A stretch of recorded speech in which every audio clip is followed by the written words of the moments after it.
Are you struggling for consistency in your sim racing? Does your iRating look like a roller coaster? If so, we have good news for you. The way to get more consistent is to first understand what you're doing differently than the professionals. And VRS is the answer. With our competitive subscription, you will have the telemetry, setups, tutorials, and everything else you need to fully analyze your driving. Our data packs and the ability to compare your driving with the best in the world will show you exactly where to adjust your inputs, change your driving line, and shave seconds off of your lap times. And our powerful and precise Direct Force Pro wheelbase and precision pedals are being used by some of the world's best drivers. All these champions agree that VRS hardware is not just the best on the market, it's also priced well below the competition. So if you're looking to upgrade to direct drive and the best pedals in sim racing, VRS is your answer. If you want to get better, get faster,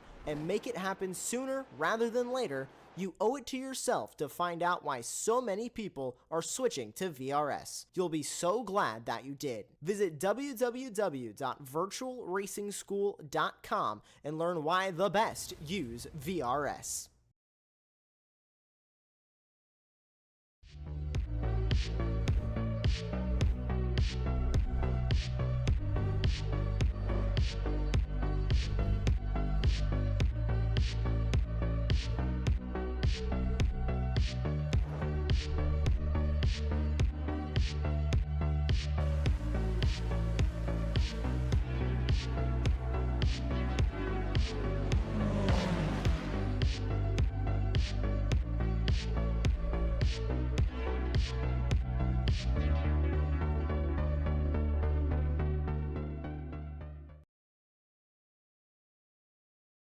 The SCCA Foundation is a 501c3 organization serving as the charitable arm of the Sports Car Club of America. One of the programs partially funded by the foundation is the SCCA Academy, an online learning management system used to keep real-life racing track officials up to date on the highest standards of race safety and officiating. Through this program, the SCCA Foundation is supporting the future of the best trained corner workers and event officials in motorsport. You can support these efforts at www.sccafoundation.org.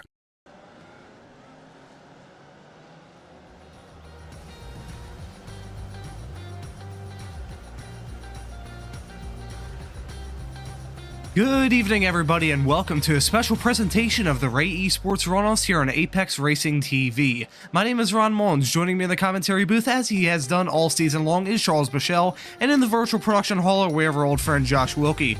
Over the next 2.5 hours, we'll show you some of the awesome stuff that just makes the Ray Esports Racing League so great. Some of the stuff that you've seen all season long here. Season 11 has just passed us by. We had the last race of the season last time out at Road America, and talk about one heck of a race. That was awesome. It is just the action that we always come to expect from this series. Hard yet respectful racing from start to finish, and what a great track to round off the season and run the runoffs here. Road Atlanta. It's one of my favorite tracks in all of America, and I have a feeling that I'm not alone in that thought. Road Atlanta has a pretty storied past. It's hosted Petit Le Mans, one of my favorite sports car races on the calendar year. Every year since 1998, there was also another Autumn Sports Car Classic before that, though, and that was, of course, the actual SCCA runoffs, which were held here annually from the track's opening in 1970 all the way up until 1993 when the track went bankrupt. So tonight we have the 2024 Winter Tour runoff, so a little bit of a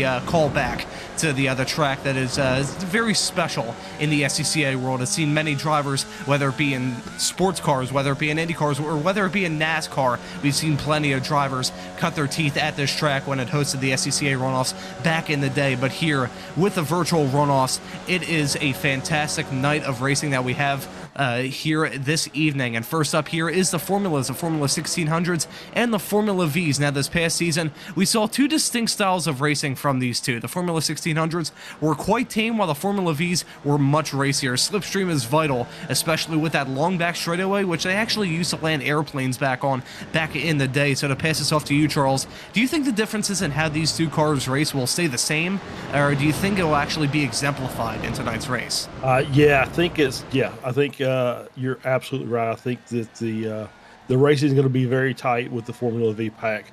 got a really good field. The Formula Ford pack's blunted a little bit because we've only got a couple of cars on track. So that will make the Formula V that much more exciting because they won't have to deal with all the lapping traffic. So they can really focus on the race amongst themselves for the vast majority of this race. So I think it's going to be, nose to tail from start to finish in these long straightaways. Yeah, this draft down here. I heard somebody talking in the driver's chat prior to the race. They said if you're not with another car, you're losing about a half second going down that back straight. So the draft is going to be critical here to get a decent lap time and to stay in this pack and fight for the win. Now, I feel like I could elaborate on what I mentioned earlier about that back straightaway being used to land planes, but I feel like I may not be allowed to mention that on Apex Racing TV. Let's say they brought in the Devil's Lettuce into this country with that back straightaway as a landing strip back when I believe it was owned by the Whittington brothers back in the day, but still an awesome track here. Beautiful scenery around it, 12 corners on this circuit, plenty of overtaking opportunities as well. That turn 10 chicane, one of the later additions onto the circuit being one of them. This track was, I could say old school in its design. It still roughly is, although it has been brought up to higher safety standards. But back in the day, back when the SCCA ran the runoffs here every single fall, it was a lot more old school in its design. There was really no grass runoff to speak of coming up the S's here. It was just basically a grassy hill. Well, it wasn't. It was a grassy and sandy hill that you would hit if you just went off the circuit. So it's a track that has had little modifications over time. There's just been some small tweaks here and there, but the track is still fantastic. It has a wonderful flavor to it. And as I said at the start of this broadcast, it is one of my favorite. What about you, Charles? Absolutely, and I've actually had the pleasure. I've scratched this one off the bucket list. I came to watch Petit Le Mans in 2019. A fantastic circuit for watching a race. There's several good vantage points. The top of the hill coming out of pit exit at the chicane. Spectator Hill, which is the outside of turn 5, which is going through. You get to see all the S's, and then you get to see the cars making turn 5 and then heading down that little short straight to get to the backstretch. And then if you see the walkover bridge there, just past turns 10A and B, there's some very nice spots there that you get to see the race down the backstretch. Fantastic place to go watch a race. And it's in a good time of year because it's in October. And so, most of the summer heat in Atlanta, Georgia has gone away. And I will echo your sentiments. If you want to get a good colorful history of a racetrack, Road Atlanta is a good one to just kind of go Google and research on your own. There's some fascinating videos out there about the history of the ownership and the things they did to generate revenue outside of racing. We'll just say it like that. Well, one owner that did not make money owning this track from illegal substances of some kind was actually Don Panos, who purchased this track in, I believe, if I'm not mistaken, it was 1996. If I remember correctly, he bought the track and used it as a testing venue for his cars, the Panos race cars, that were just absolutely staples of the American Le Mans Series back in the day. I've seen a few American Le Mans Series races. It was a little bit before my time. I really got into sports car racing around like the mid 2010s, the end of the ALMS and the beginning of the present day incarnation of IMSA, but still wonderful circuit with a lot of history to it. Checkered history for sure, but history nonetheless. It's a somewhat newer track as well, only opened in 1970. They broke ground in 1969, and it didn't take a whole lot of time for them to actually build the track, which would explain some interesting areas that probably wouldn't be approved for racetracks nowadays. This is one of them, going over the hill, going over turn number 11 and turn 12, that final corner before you hit that start-finish line, I should say, going on to the start-finish straight away. Miles Crabb is at the front of the running order in this qualifying session right now. He is at a 1:32.2. Pretty good lap time from him, and as you said, Charles, a little bit of a smaller field here in the Formula Fords. One of the drivers that we usually expect here in these Formula 1600s is Megan Overstreet, but sadly she will be a bit of a how shall we put it, be a bit less inconsistent in terms of her attendance here. Unfortunately, some work commitments have forced her hand to not join us on the racetrack, which is a real shame because it's always nice to have her on these broadcasts and on the racetrack because she's given some of these drivers quite a lot of challenge. She was really the only driver to give your Formula 1600 champion, Zachary Rivard, any sort of challenge all throughout this season, and I just said it, Zachary Rivard is your champion for the 2024 Ray Esports Winter Tour. He was just dominant from start to finish, but right now it's Miles Crabb dominant in this qualifying session. Crab's having a good qualifying session, and Rivard, you're absolutely right. You know, it really helps when you can actually drive the actual race car as part of your day-to-day life. So I'm sure that gives him a lot of good insight into driving the virtual car as well. Yeah, we hate to see the small grid. However, I think we'll catch a few more names later on as we get into the Spec Racer race and the MX5 race. So still plenty of action on the track for this race and still plenty of action to come later on in the broadcast.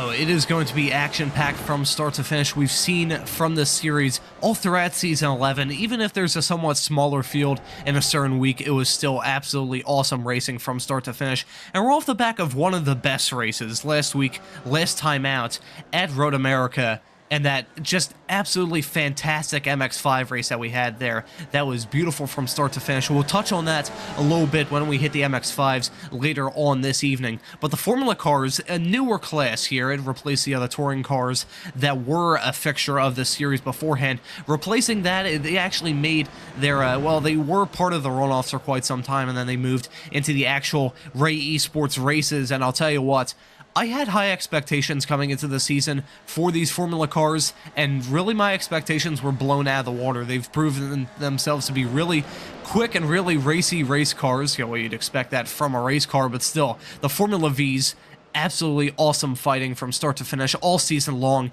and I think tonight will be no different. What do you think, Charles? I think you're absolutely right, and we're going to throw the fact that these cars are quite nimble. They're very light. They don't have a lot of horsepower. They have virtually no aerodynamic assistance. So it's all, keeping the tires in contact with the track.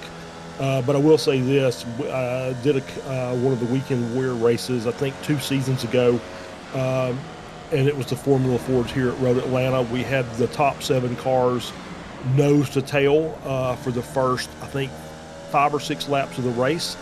The draft was very prevalent in that race. They went down into turns 10A and 10B. 7 cars went in, 1 car came out. The other 6 collected each other and completely turned that race on its ear. So, could see something very similar tonight, or we could see just a very fantastic draft race with lots of passing down the back stretch. As you see a car pull out a line there to let these guys go through. So I'm hoping for the latter, not the former. I'm hoping we get a really good, solid race with lots of overtakes and clean racing. I'm expecting the latter because in my nearly year-long broadcasting career, every single broadcast I've done at this track here on Apex Racing TV has been awesome, whether it's the Spec Racer Ford Weekend Warriors, which I think was my 3rd or 4th broadcast. That was quite intimidating, doing a race that had about, in the Spec Racer Ford Weekend Warriors races, it feels like 1,000 cars show up to it. But that was a little bit intimidating to start off my my broadcasting career, but still, every single race, whether it be the Radical Esports Cup that airs here on Apex Racing TV every Friday, whether it be the Apex Racing League GT3 trophy that have covered some races here at Road Atlanta, whether it be the Ray Esports races, just all kinds of action at this track, it always puts on a good show because it's a circuit of 2 halves, shall we say. You have the tight, twisty sections that are going to catch out a lot of these drivers and spawn some mistakes. We will definitely see some of these drivers pushing those cars to the absolute limit, that is for sure, especially in this qualifying session. But then when it comes time for the race itself, then we'll really see these drivers start to feel racy, start to push the limit, and try and go for some moves on each other that may not end well, especially going into that turn 10 chicane, but then going down that back straightaway, and even the small little stretch between turns 5 and 6 there, that's a good overtaking opportunity as well. So it's a nice blend of different things that we have on this circuit that lends itself to some good racing. But I will say, it's a little bit of a departure from what we saw last time at Road America, because that circuit, for me, it's always looked like a pair of pants, while this track looks more like a chicken wing. It's that Road America, wonderful track. It's a national park of speed for a reason. Many tracks that we visited so far this season are ones that I hope to visit someday in real life. But still, this track isn't as straight line dependent, so I think those mistakes may pop up a little bit more here in tonight's action than we saw at Road America last time at. Yeah, I agree. I think that, this is one of those that you're absolutely right. So it is a track of two halves. You've got the long drafting sections and, even some shorter drafting sections with some hard braking zones. And then you've got the S's here as we're watching from the back or toward the back. The S's are, very, very sensitive. These cars aren't necessarily the most the happiest when they're on the curbs, and so that's a very tight line that you have to navigate. Turn 5 is crucial for having a good lap. This is watched a GT3 race here yesterday, and I can't tell how many what we would say would be pro drivers, high rated drivers, just absolutely losing it in turn 5. These cars, like I said, not necessarily the best on curbs, so that is going to be critical for a good lap. I have probably hit the wall going through there numerous occasions. I think Both most sides. iRacers, I think I've probably somehow hit like a third wall there. I'm not sure how in the world I did that, but still, that's a very tricky corner. Many tricky corners on this track, turn 7 being one of them. That's going to be vital for these drivers. We're riding on board with Jacob Schilling. He is your Formula V champion for the Winter Tour here in 2024. He's currently P6 in this qualifying session. One thing that we haven't really touched on in this qualifying, although we have talked about the slipstream, is that in this qualifying session, slipstream is just so important. Trying to get a good lap time, so we'll see. Maybe Jacob Schilling, he had that slipstream help going down that long back straightaway, so we'll see if he can jump up the running order. Right now, Miles Crabbe still uncontested there. I don't believe any other Formula Ford has set a lap time right now, so he's looking very good there. 14 seconds clear of Love there, your pole sitter in the Formula V's currently, but still he is, if he's the only Formula Ford to take the start, he'll be featured as much as we saw Zach Rivard featured this season, where he just drifted off and pulled away into the sunset. Oh, he's actually in the pits now. I saw him in the YouTube chat there talking about how there are only 2 Formula Fords.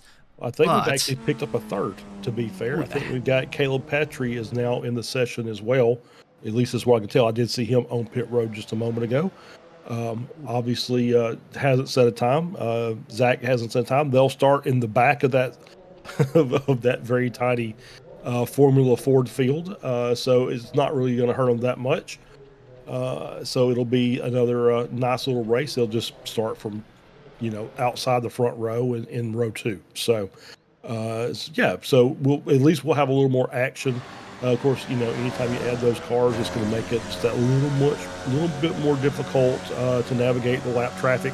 I did see Josh had a nice graphic on there where you got about a 37 mile per hour top speed difference between the Formula 4s and the Formula Vs. So you could obviously tell that's going to be a major problem depending on where you catch those lap cars. That is going to play a huge role in this race. Lap traffic and just traffic generally is what made that MX-5 race last time at Road America so exciting, so that may be the case here in this Formula race in just a few moments' time. I believe qualifying has wrapped up. If I'm not mistaken, all the drivers have taken the checker. Actually, no, Josh Justice is still out on track trying to set a lap time. Hopefully he's gotten his wheel fixed, because I was hearing some of the discussion after the last 2 races of the season, him having to prop his leg up on the wheel to provide some kind of force feedback when he was turning to the left, because for some reason his wheel was kind of getting a little bit screwy with that. Gotta love the world of sim racing, all these drivers just being as crafty and as nifty as they can, trying to come up with their own force feedback systems and fixes whenever they have some kind of issue with their simulator rigs. But if you don't want a sim racing rig issues, you spit my words out here. I'm sick, so if that pops up on this broadcast, that is my excuse. I've been battling some kind of cold since Saturday. But if you want problem-free sim racing equipment, you should probably check out one of the sponsors, the sponsor of the Formula 1600 field, and that is SimMotion. I believe we may have a quick little video to show you the wonderful stuff that SimMotion has to offer.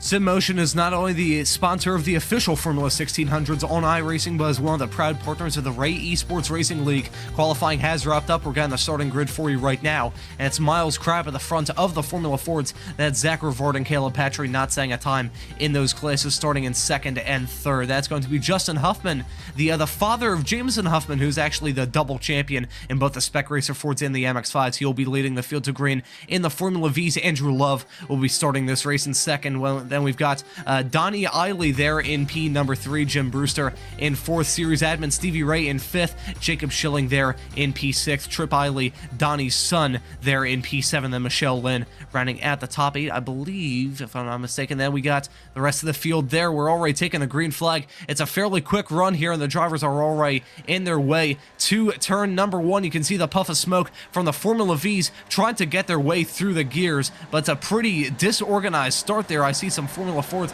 mixed all the way throughout that. That is a pretty, my apologies. Oh, you got Jameson Huffman, some drivers already spinning off in turn number 1. The Formula Fords or farther up the right. Actually, no, you can see the Formula Fords coming out of the pits, the ones that did not set a qualifying time. So already we have a little bit of lap traffic that we thought was going to play a role later on in this 25-minute race. We are already seeing it now in this race as we'll wait to see those Formula Fords claw their way through the field. Right now, it is the number 223 of Love at the front of the field as they lead the Formula Vs down into turn number 6. You want to hear something? I got a theory.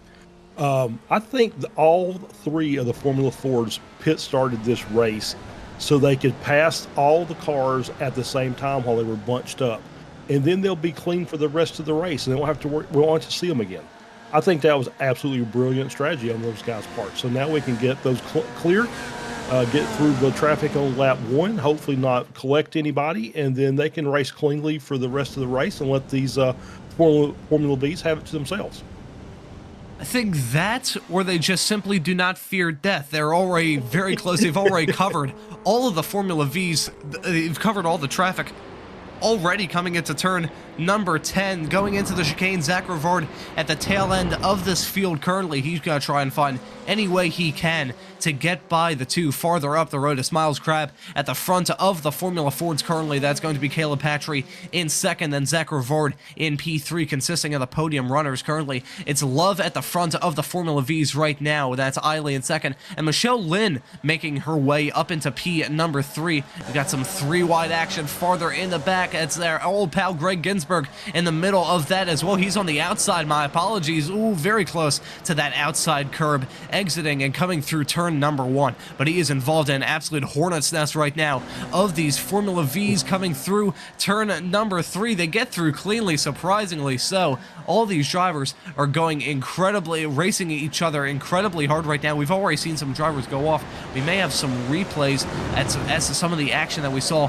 farther in the back. Some spins. I believe Stevie Ray and Seth Spolman were the ones that spun coming through turn number 1 on the first lap of this race. I think we may get a replay in just a few moments time. Yes, we will. I believe this is riding on board while riding following Spolman going through turn number 1. He is in the middle, nearly 4 wide, heading into 1. And actually no, I apologize. It was Josh Justice, the other car that was spun there. So Justice, who stopped there, I think he was thinking that the Formula Fords were oncoming traffic when in reality they're just coming out of the pits. But that's unfortunate there that's unfortunate there for the drivers that spun coming through turn number 1. The first time we've got some 4-wide action farther in the back. This is ridiculous. We may have a quick little shot of a replay of the incident that took Stevie Ray out of contention here. We'll get that loaded up for you in just a few moments' time. Michelle Lynn now leading in the Formula V category. And oh boy, that's Brian Straczynski going for a spin in the number 84 car. We haven't seen him all season long. He has made his appearance here in the SCCA Runoffs. He is the presenter of the Inside the SCCA podcast, one of the other proud partners of the Ray Esports Racing League. Goes for a quick little spin there in turn number 10. So chaotic start thus far, and I'm not sure if I think our live timing screen is kind of freaking out a little bit as I'm seeing drivers all the way shuffling around. We see Stevie Ray. There's him on the outside. That was going through turn number 6. He must have gone off because he's going through 7. Oh, and yeah, that's another spin. Yep, that was a spin. Yeah, so this is what sent him off the track in the first place. Going into turn number 6 here, I think, was it just, oh, yeah, it was a big stack up there. Got linked with another car. Don't really see Formula V trains work in sim or in real life for that matter, so sadly Stevie Ray getting caught out by that very early on. So unfortunately for the series admin, he is falling his way down the field, currently running P13. Yeah, it was a tough start for Stevie as well as for Spolman and Josh Justice. First lap, cold tires. Makes it a little difficult to keep control of the car, and these cars were battling very hard, very tight packs. They spread out a little bit now, but the more these cars battle up front, the more they're side by side. That just brings more cars into that battle as we see them coming down the back stretch.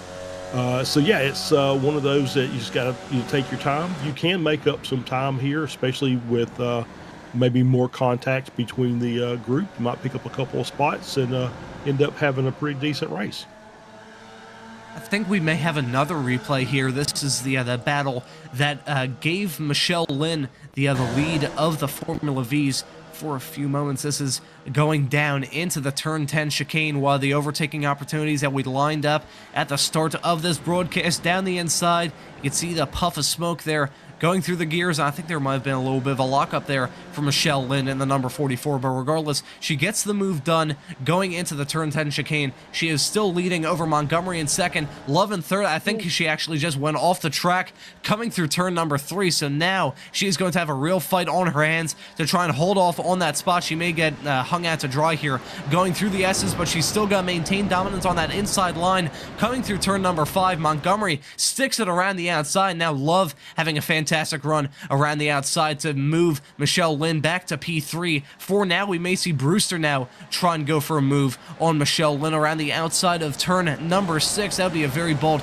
and audacious move to get that done very early on. You don't want to go side by side coming through turn number 7, because if you're on the outside like Jim Brewster, or if you have to take a shallow line on the inside, you are going to sacrifice your run horribly going onto this back straightaway. They're trying to fight for the slipstream of the cars farther up the road. Thankfully for them, they're now going side by side, so we now have a battle with Love and Montgomery going down the back straightaway. We'll see what they may do. Meanwhile, Idley going 3 wide with Brewster and Michelle Lynn. Hard fighting all across the Formula Vs. Right now, Zach Rivarda's moved up into the overall lead, leading in the Formula Fords. We're riding on board with Justin Huffman going into the turn 10 chicane, trying to get a move done there on Michelle Lynn. Justin really came out of the blue. He was the tail end of this pack and then actually just clawed his way through it, and has now gotten the move done on Michelle Lynn, who last lap was in the lead, as now running in 4th. It shows you how quickly fortune can change in these Formula V races. Yeah, absolutely. Yeah, Lynn suffered because she was up in front, and Huffman reaped the benefits of all those cars in front of him getting a good slipstream down the back straight. He's able to pick up a couple positions, but that was some good side-by-side racing through turn 10A and B, and some just battles everywhere. Lynn did a really good job. She tried to keep the inside line in 5. And just, I think, ate too much of the curb and kind of unsettled the car. She had to kind of back out of it. And that contributed to, as we see another spin there, and it's turn 5. Hey, you know what? That's not a bad thing. Kind of got caught up in the gravel, was able to reset the car, so not into the wall, which is what you would saw 2 or 3 seasons ago in iRacing. you get off the track there and you're sideways, and then you're just going to destroy the wall and your car. So now able to catch that and continue on. Some rally action all through the field. We just saw the alt that Caleb Patry had, and then we saw, I believe that was Jim Brewster running wide coming through turn number 7, went off the circuit and lost a few spots. He'll be on the back foot in that fight. Still, we have a lot of time left to go in this race, 8.5 minutes in to this 25-minute affair here, so there's a lot that can happen between now and the checkered flag. They're still battling hard for that final podium spot in the Formula Vs. Love and Montgomery have pulled away from this fight with Lynn Huffman and Eiley and Brewster as well. Michelle Lynn having a big lockup, entering that turn 10 chicane, gets her all kinds of screwed up going through that chicane. Had to run quite a lot, had to take a very early apex going through that chicane. Is going to lose at the spot on Huffman and Eiley as well. Brewster may follow to push Michelle Lynn back to P number 6, I think. Oh yeah, Jim Brewster on the inside there, just barely on the inside, trying to get the move done, and he will be able to get it done there. So Michelle Lynn she went a little bit deep. It was that lockup heading into the turn 10 chicane that got her all kinds of screwed up going through that first part. Then she had to take a much shallower approach heading into the second part of that chicane. It's technically called on the iRacing track map turn 10B, but it feels like a math class referring to different corners with some letters along with some numbers. I feel like I'm in algebra again, but still, Michelle Lynn demonstrating the wild racing that we always see week in and week out in these Formula Vs, just the topsy-turvy nature of how your race can go. One minute you can find yourself in the lead, next minute you can find yourself on the back foot. Yeah, for sure. That's just basically the nature of this track is have to be pretty precise on your lines. You get the car out of shape, and you have to kind of reset. You lose all the momentum that you've built up. But fortunately, she's now back. She's still with that pack of 4. She can get a good draft, and I kind of agree with you. I don't like A and B, so maybe we can just call it the Michelin chicane since it's the Michelin Raceway Road Atlanta, and we'll just go ahead and name it and be done with it. And then they can, if they don't like it, they can change it. I think we need a corner name similar to, well, actually it's not a corner name, as we're seeing a battle with Brewster going for a fantastic move to move up into the final podium position in the Formula V's. Got basically a 3-for-1 going down that back straightaway. Actually, no, it was a 2-for-1, my apologies. Got the move done on Eiley, then got the move done on Huffman, but still not over yet. Huffman trying to find any way to get past Brewster going through there. We're riding on board with Brewster there. As you can see now, lap traffic becoming an issue yet again for Rivard, who just passed. That battle will now catch up to Love and Montgomery battling for the lead in the Formula V's right now. But that was a beautiful shot as they went around the final corner. I think it was a gearbox shot, if I'm not mistaken, from Brewster's car, where we just got a beautiful view inside of a Formula V, the inside of Huffman's Formula V there. So you can see Huffman, not Huffman, my apologies, Rivard getting caught out just a tiny bit there by the lap traffic of Love heading through turn number 5. That won't hurt him too badly as he has a 3-second gap to Crab in P2, but still I think he may be, I wouldn't say a little bit irked. He can't feel too upset, but still not the way he wanted that lap traffic to go there. I think he'll hope that it isn't an issue that he'll have to deal with a lot more in this race. Yeah, based on what I'm seeing, I think they may have to come through one more time. So hopefully everything stays clean. But you can definitely, just from a couple of those shots that we saw, you can definitely see the speed difference between these two cars when we get down the straightaway, just how, Rivard just basically checks out. Crab is trying to come with him and make up some of that time. So this is part of the multi-class racing that I like about the Formula cars. You can see it right here. It's just past 5 cars in about 150 meters, and then makes the chicane, gets through, able to continue on. He can clear the top 2 and see if he can start chasing down Rivard and Crab. Ooh, I thought there was going to be some contact there with Patry and Montgomery going down the hill. That, as I heard outlined by some of these drivers during the practice session before this broadcast started, that is very sketchy and justifiably so. When you're going over there in really any car, whether it be a Formula V, a Formula Ford, whether it be an MX-5 or the Spec Racer Fords that we'll be seeing later on tonight, or whether it be anything as high up as like a prototype car, going over that hill and trying to dance that throttle pedal, just try and step on as lightly as you can. You basically have to treat that throttle pedal like you have an eggshell underneath it. It is extremely tense going through there, so thankfully no driver has got it wrong badly, because if you check up exiting that corner, you are in for a world of hurt. Speaking for a world of hurt, Joaquin Effinger, I believe, has had some kind of off. He is in the pits, the number 700 car, trundling down pit road all by himself. He is weaving, so I think there's some sort of damage on that car. We're taking a look at a replay. This is coming into turn number 3 here. Last time by, you can see, ooh, got a little bit squirrely. Oh, was there... Ooh, I heard him. Maybe there's... I think if my ears were deceiving me, which they very well could, I think I heard the... Let's see. Let's see the dash. Maybe he got... Yeah, I was... there's some kind of issue going on there, because I was hearing... I heard when we first took a look at that replay, I just heard his throttle pinned down, so I was like, okay, maybe there's some kind of mechanical issue, well, not mechanical issue, but like a technical issue with his sim rig, but some kind of shifting issue. That could be the reason why he pulled into the pits and decided to call it an evening, try and fix that issue before any of the other races later on this evening. Yeah, I think that's a good call. And if we could call that it's a mechanical issue for sim racers when your shift pedals don't quite work the way they're supposed to, and you can't get the car shifted out of gear.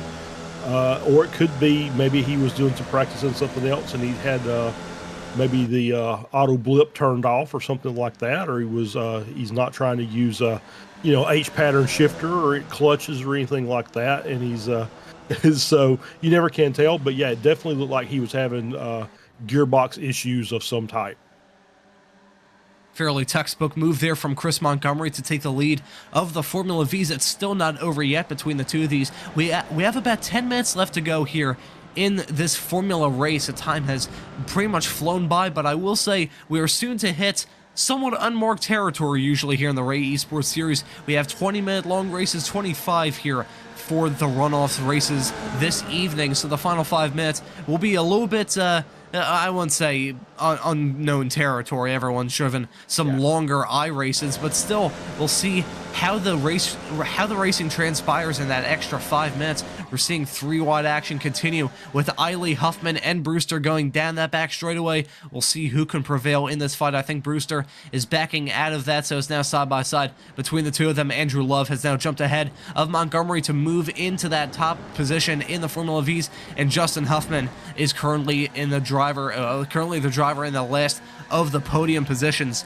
Currently the top 5 in the Formula Vs, and this is very much subject to change, is Love, Montgomery, Huffman, Eiley, and Brewster. Michelle Lynn still involved in that fight. She hasn't really tussled with anyone. Maybe she's just trying to save up her stuff for an end of the race challenge here. We're following Jacob Schilling going into the pits here. This is... Is he just pulling off and calling it evening? I think he did. So hey, he's a champion, so I guess champion can do whatever the champion wants to do. But a little bit of an early exit there for Jacob Schilling.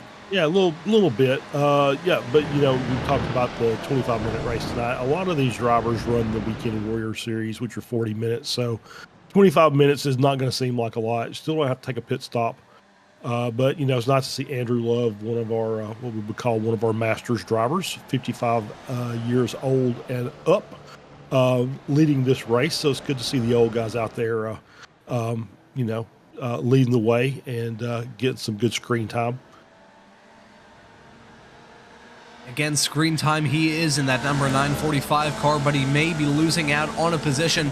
We can see the beautiful view of inside the nose cone of the Formula V of Chris Montgomery as he went down the back straightaway. Not a whole lot of bump drafting going on in these Formula Vs. Don't want to pick up any sort of nose cone damage there. Punch a hole in the nose cone. It'll be like you're dragging a parachute going down these straightaways, but still Chris Montgomery getting the move done to move into the lead once again in this Formula V fight. Tom Eiley currently running in that P3 spot, going side by side there, going into the chicane. Brewster holds off that challenge and moves into that podium spot. Meanwhile, Michelle Lynn, I said that she could be saving up her stuff. Here she is now clawing her way through the field. Got a move done there on Huffman to move back into the top 5 in class. We'll see if Michelle Lynn tries to go for a move here on Eiley heading into turn number 1. Not close enough, I don't think.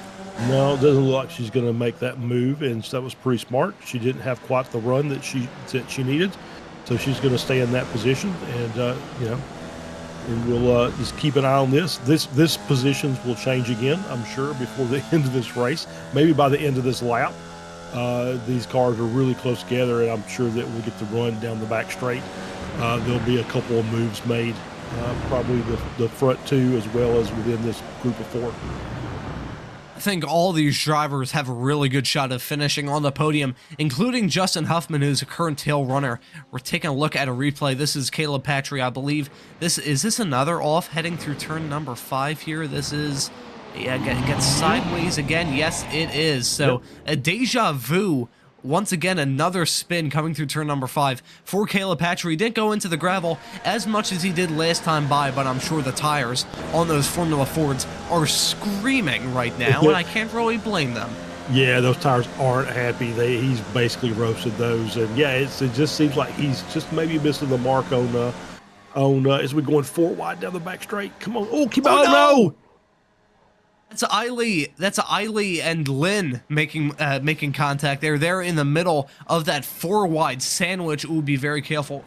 Be very careful here, Eiley. My New Englander accent just wildly appeared there out of the blue as I saw Eiley trying to get spun around back in the right direction with oncoming traffic. This is Josh Justice and our old pal Greg Ginsburg currently running in P6 and P7 there. They've had some fairly quiet races. I will applaud Josh Justice, the fact that he has clawed through the field, cut through it like a hot knife through butter, and really, I think he's giving Greg company right now, because Greg was really in a race of his own right now. Now they're getting challenge from Zachary Rivard coming to lap them for the last time in this race with less than 6 minutes to go, coming up to 5 minutes to go here. Ooh, rally action there from Josh Justice. That's going to allow Greg Ginsburg to move back into P number 6. That battle will definitely be hot between the two of them between now and the checkered flag.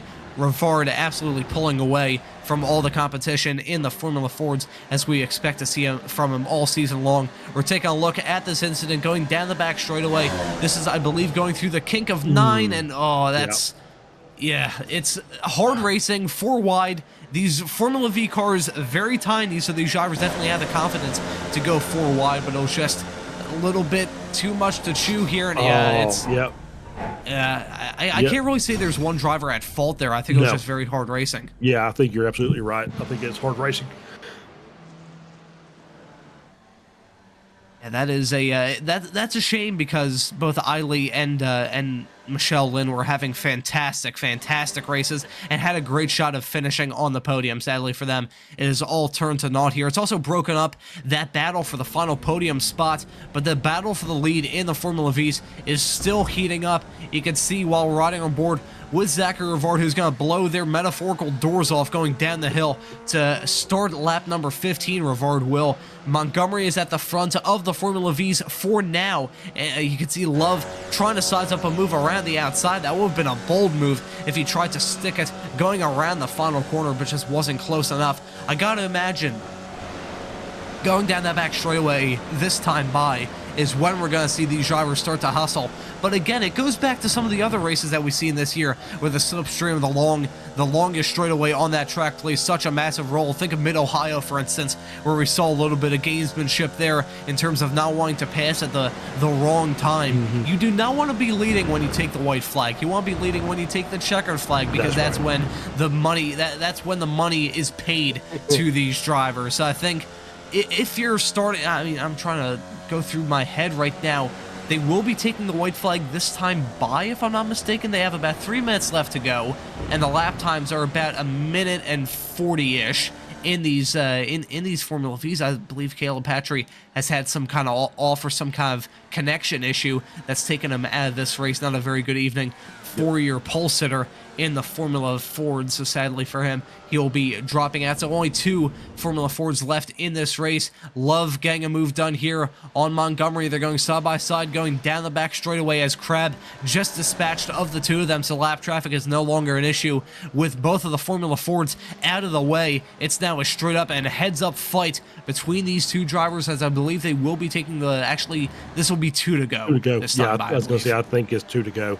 Because I think that they'll have. You can tell I was great in math class. Yeah, no, it's okay, because it's Yeah, it was kind of weird because the Formula Ford started in the back, but yet they're leading the race. So it's off the leaders, when he crosses the start-finish line. So it will be 2 to go now for those cars as well. Because I don't think that Rivard is going to be able to get back around to the front of that field and lap them. As we see the 129, Lundberg I think he just basically, same thing that happened with Just earlier. I think he just wanted to try and be safe and give those Formula Fords room, and gave them too much room, ended up hurting himself a little bit, getting off the track, having to catch the car and kind of reset. Somewhat high attrition rate, I will say. Currently 5 drivers out of this race. Both of the Eiley's father and son are out of this race. Joaquin Effinger, we saw with some kind of technical issue with his shifter. He was out of this race as well, and Schilling as well just decided to punch out early, along with Caleb Patry. Not sure what in the world happened to him. I think he may have just disconnected from this race. And after the evening that he had, I can't necessarily blame him. Yeah. But still, our attention is now on this lead pack, this lead fight in the Formula Vs. If these two come to blows, Justin Huffman in P3 will be there to pick up the pieces. His son Jameson has been kicking butt in the series all season long, won the MX-5 and the Spec Racer Ford Championship, didn't fare so well in the formulas compared to his time and success in the other classes. However, we may see some family honor here, as Justin Huffman currently running in a podium position, as they will be taking the white flag this time by. It's going to be very close on the clock here, but they will be taking the white flag. And currently it's Montgomery in the lead. Andrew Love is feeling himself right now. He will be right behind him going down that back straightaway, unless we see some sort of gamesmanship between these two drivers before they hit there. We'll see what happens. I will say one thing. Yeah. Huffman is closing. He's there. Yeah, Huffman's there. He's been gaining since they got onto the back stretch. Just taking a couple tenths off here and there. So now he's in that position as well. So now Montgomery's going to have his work cut out for him, because he's going to have probably both those cars making moves on opposite sides. We may see 3 wide going into 10A and B on this last lap.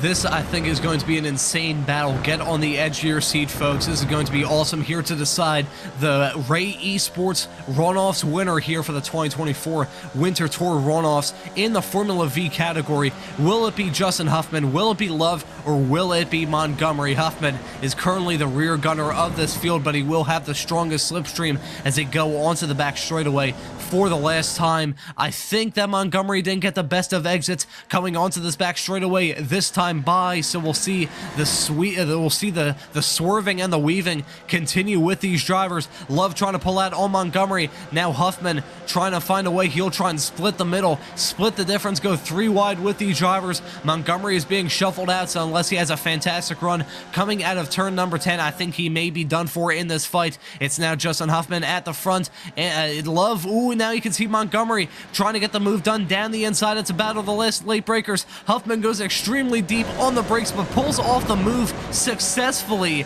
and he's leading coming out of the turn 10 chicane, and it will be Justin Huffman, I believe, taking the checkered flag in the Formula Vs. It's going to be a photo finish between the two of them, right behind Montgomery and Love, side by side as they cross the finish line. Montgomery held him off there to finish in P2, and that's going to be Love there in P3. A fantastic fight in that Formula V. Jim Brewster rounds out the top 4. We didn't even get to mention Zach Rivard, who took the checkered flag to win in the Formula Fords. He's off the track, so I'm not sure what in the world happened to him. Maybe trying to do, I can see that is a very battered. I didn't even see the missing wheel. That was very comic how it just spun around and bink, there's the wheel gone. Yeah, he's just wrecking the car. He said, I'm done with it for the season. We can rebuild it for next time. So, yeah, it was a great 3-car battle there at the end of the race in the Formula Vs. I don't think Zach will be too mad that we concentrated on that Formula V battle. Chris Montgomery really tried to make a smart move. He knew it was going to get past, and he tried to just kind of cut back and take the inside lane going into the chicane, and just couldn't quite pull it off. So great win by Huffman. Montgomery just a little bit short, 10th and a half back, and then Andrew Love another 800ths back. So very, very close to the end there. I think none of those drivers can be upset with the performance they just put in. They put in an absolute show. It was fantastic to watch here, and hopefully it was fantastic for you to watch here on the stream on Apex Racing TV. Speaking of the Formula Ford winner, Zach Rivard, I was looking through the YouTube chat, and he's just talking about how he was texting while driving. Just for clarity's sake, Apex Racing TV does not condone the act of texting while driving. However, if you're in a virtual race car, we can't really say no. You're not really breaking any law. And hey, he still took the checkered flag at the front by a pretty big margin as well, so he can't really say anything negative about that kind of behavior. We're taking a look at this, taking a look at a replay of this fight in the Formula V's going down the back straightaway, this time by. We're following Andrew Love, who's in the middle of that. I think he pulled out, I mean, he was close to the back of Montgomery, don't get me wrong, but I think he was in a very bad position there. I think he was... It was either going to be Montgomery or Huffman. I don't think it was going to be Andrew Love based off how they were running coming out of that final corner.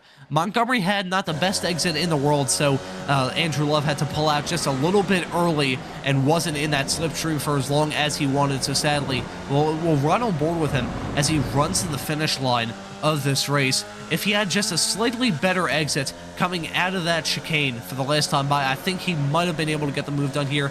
Lifted a little bit. I think if he just kept it pinned and maybe did a little bit of lawn mowing on the inside, Andrew Love might have been able to snag P2 at in the dying breaths of this race. But still, that just about sums up the action that we've had in the Formula V's and the Formula class in general. You can see Rivard's very battered and bruised Formula Ford car. Hopefully he doesn't do that in real life when it comes time for racing season. We're just about to hit March in just a few days' time, which is basically, as far as I'm concerned, the start of racing season for everyone. But I think before we wrap things up from this Formula V race, we have some interviews here, and I believe Charles, would you like to talk to Zach Rivard? Well, sure. Let's talk with our season Racing champion and runoffs winner in the Formula 4, Zach Rivard. Zach, congratulations! Fantastic season, and then just cap it off with a pretty dominant race today.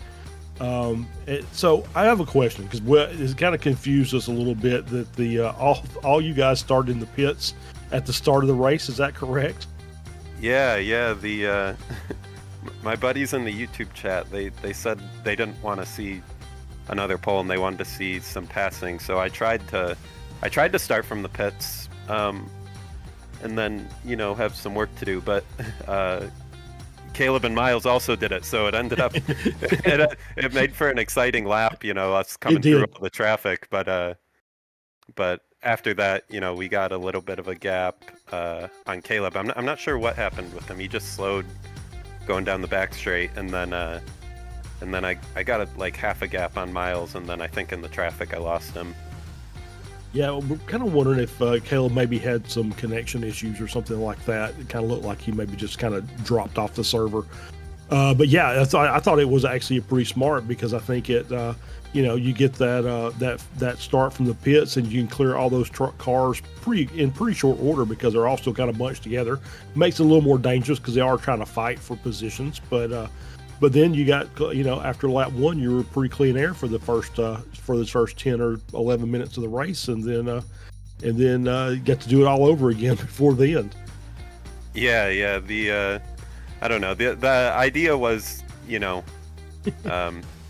have to, really push throughout the race and everything. But once everybody else started from the pits as well, it made for early excitement rather than the late excitement. So, yeah. But it was good. It was, it's a nice car and track combo.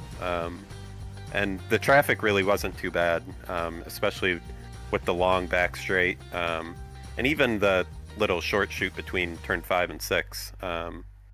You can clear a lot of Formula V's in that little amount of area. Yeah, for sure. We were definitely noticing that. So, Zach, congratulations on the win tonight, season championship, and I'm sure we'll probably. Are you going to be in more of the other races tonight, or is this it for you? Yeah, I think I might try to do the SRF. I haven't run that car in forever, but yeah, it's the runoff, so why not? Yeah, absolutely. All right, congratulations, Zach. All right, thanks, guys. Yep. That was Zach Rivard, the winner and the champion of the Formula 1600s here from the Ray Esports Racing League Winter Tour.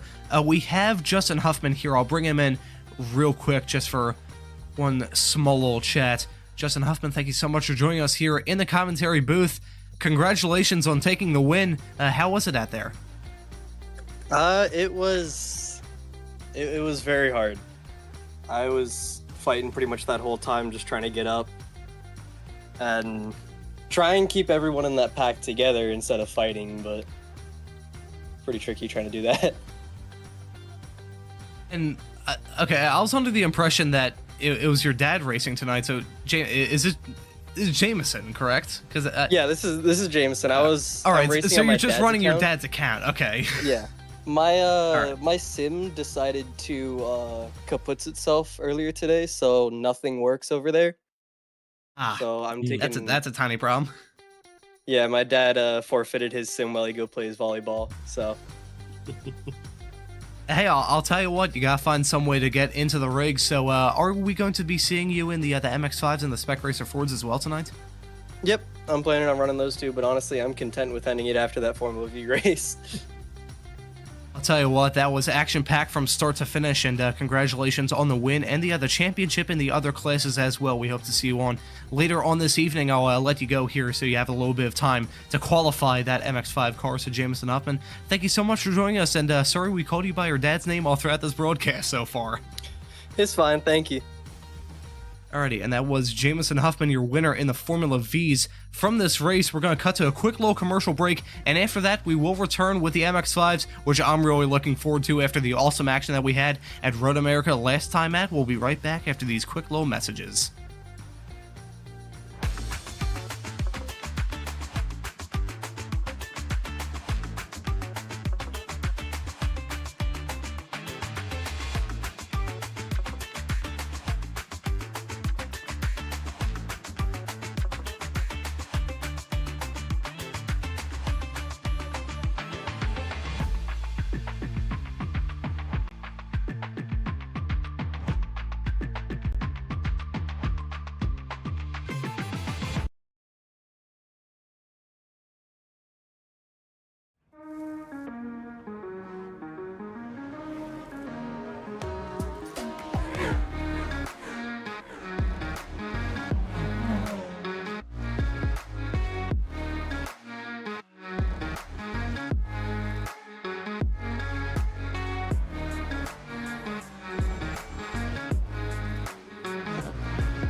Are you struggling for consistency in your sim racing? Does your iRating look like a roller coaster? If so, we have good news for you. The way to get more consistent is to first understand what you're doing differently than the professionals. And VRS is the answer. With our competitive subscription, you will have the telemetry, setups, tutorials, and everything else you need to fully analyze your driving. Our data packs and the ability to compare your driving with the best in the world will show you exactly where to adjust your inputs, change your driving line, and shave seconds off of your lap times. And our powerful and precise Direct Force Pro wheelbase and precision pedals are being used by some of the world's best drivers. All these champions agree that VRS hardware is not just the best on the market, it's also priced well below the competition. So if you're looking to upgrade to direct drive and the best pedals in sim racing, VRS is your answer. If you want to get better, get faster,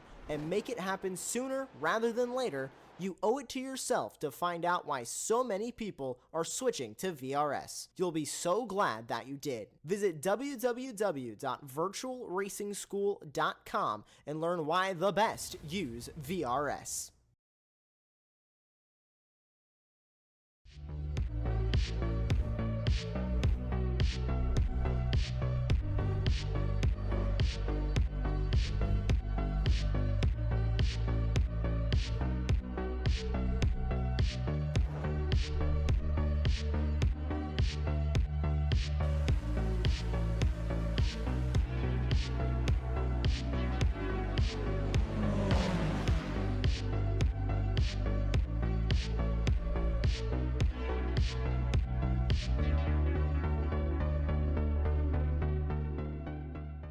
The SCCA Foundation is a 501c3 organization serving as the charitable arm of the Sports Car Club of America. One of the programs partially funded by the foundation is the SCCA Academy, an online learning management system used to keep real-life racing track officials up to date on the highest standards of race safety and officiating. Through this program, the SCCA Foundation is supporting the future of the best trained corner workers and event officials in motorsport. You can support these efforts at www.sccafoundation.org.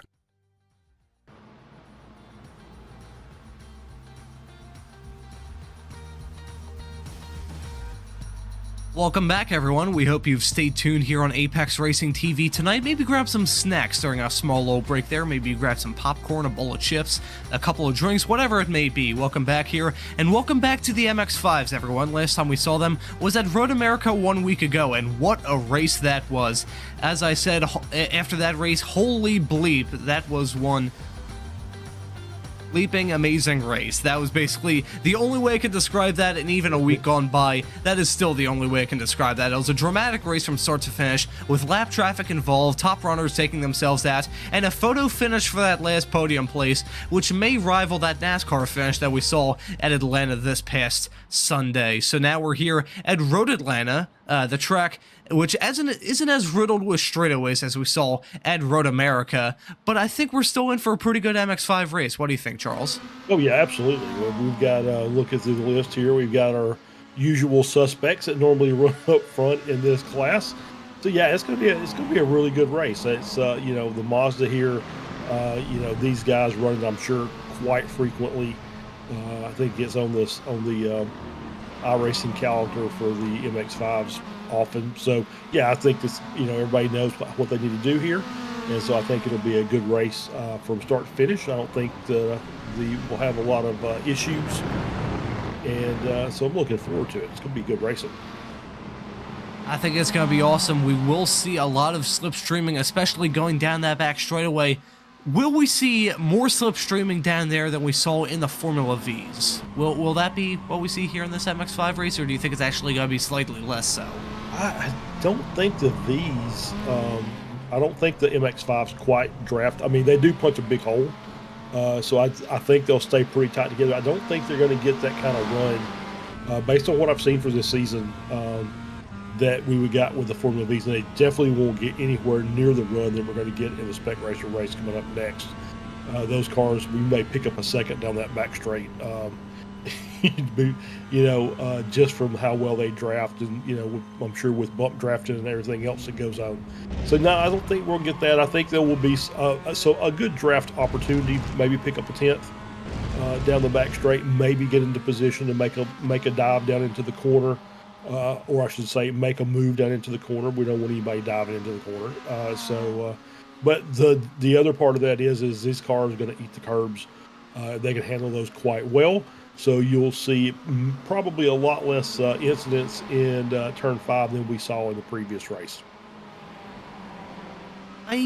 I'm kind of split on the incidents in Turn 5. I think because they could run over the curbs, we may see some drivers just lose it going over the curb on the outside. We'll see Andrew Wozencroft here in the number 80 car, who won that very chaotic Road America race. You can see him absolutely clobber the curb on the outside and run basically all four wheels off into the curb with that small little bit of gravel there on the outside that you do not want to hit with these new reworked gravel physics in iRacing. It'll stop that car on a dime, and you do not want to do that, especially if you're leading a big pack. So you can see we're running aboard the gyrosphere camera, if you would, on the MX-5 of Wozencroft. You can see all the sort of undulations in that camera, the big undulation when you hit that outside curb of turn number 7. The curb hits are going to be very vital, but going through turn number 5, it's a very dangerous game going through there. I think I said I hit 3 walls at that corner, which is a little bit impressive because there's only one on the outside and one on the inside, but still I feel like I've hit everything but the hot dog stand going through that corner in my time here on iRacing, even going back to like Forza Motorsports 4 back when I was a 7-year-old playing that back in the day. But still, it's a fun track, a fun car combination as well, one that we'll be seeing later on in the real-life racing season when the MX-5 Cup cars, I believe it's a Whelen MX-5 Cup series, I believe that's a new title sponsor for that series, when that shows up during Petit Le Mans weekend later on this year. And Charles, you mentioned that you're there in 2019. I may have to do that at some point. I don't have any excuse to miss out on it anymore, besides, well, money. That's kind of a big contributing factor, but still, like, I'm technically an adult now. I know I don't act like it on broadcast, but I'm technically an adult. So I don't know, maybe my dad's listening to this broadcast downstairs, so maybe, hey Dad, if you're listening, maybe we can go down to Petit Le Mans later this year. Who knows? There you go. We got some money we got some money in the bank. Why not? I'll stop on that conversation before he comes in and punches me in the center of my face. It'd be a great road trip. I highly recommend this.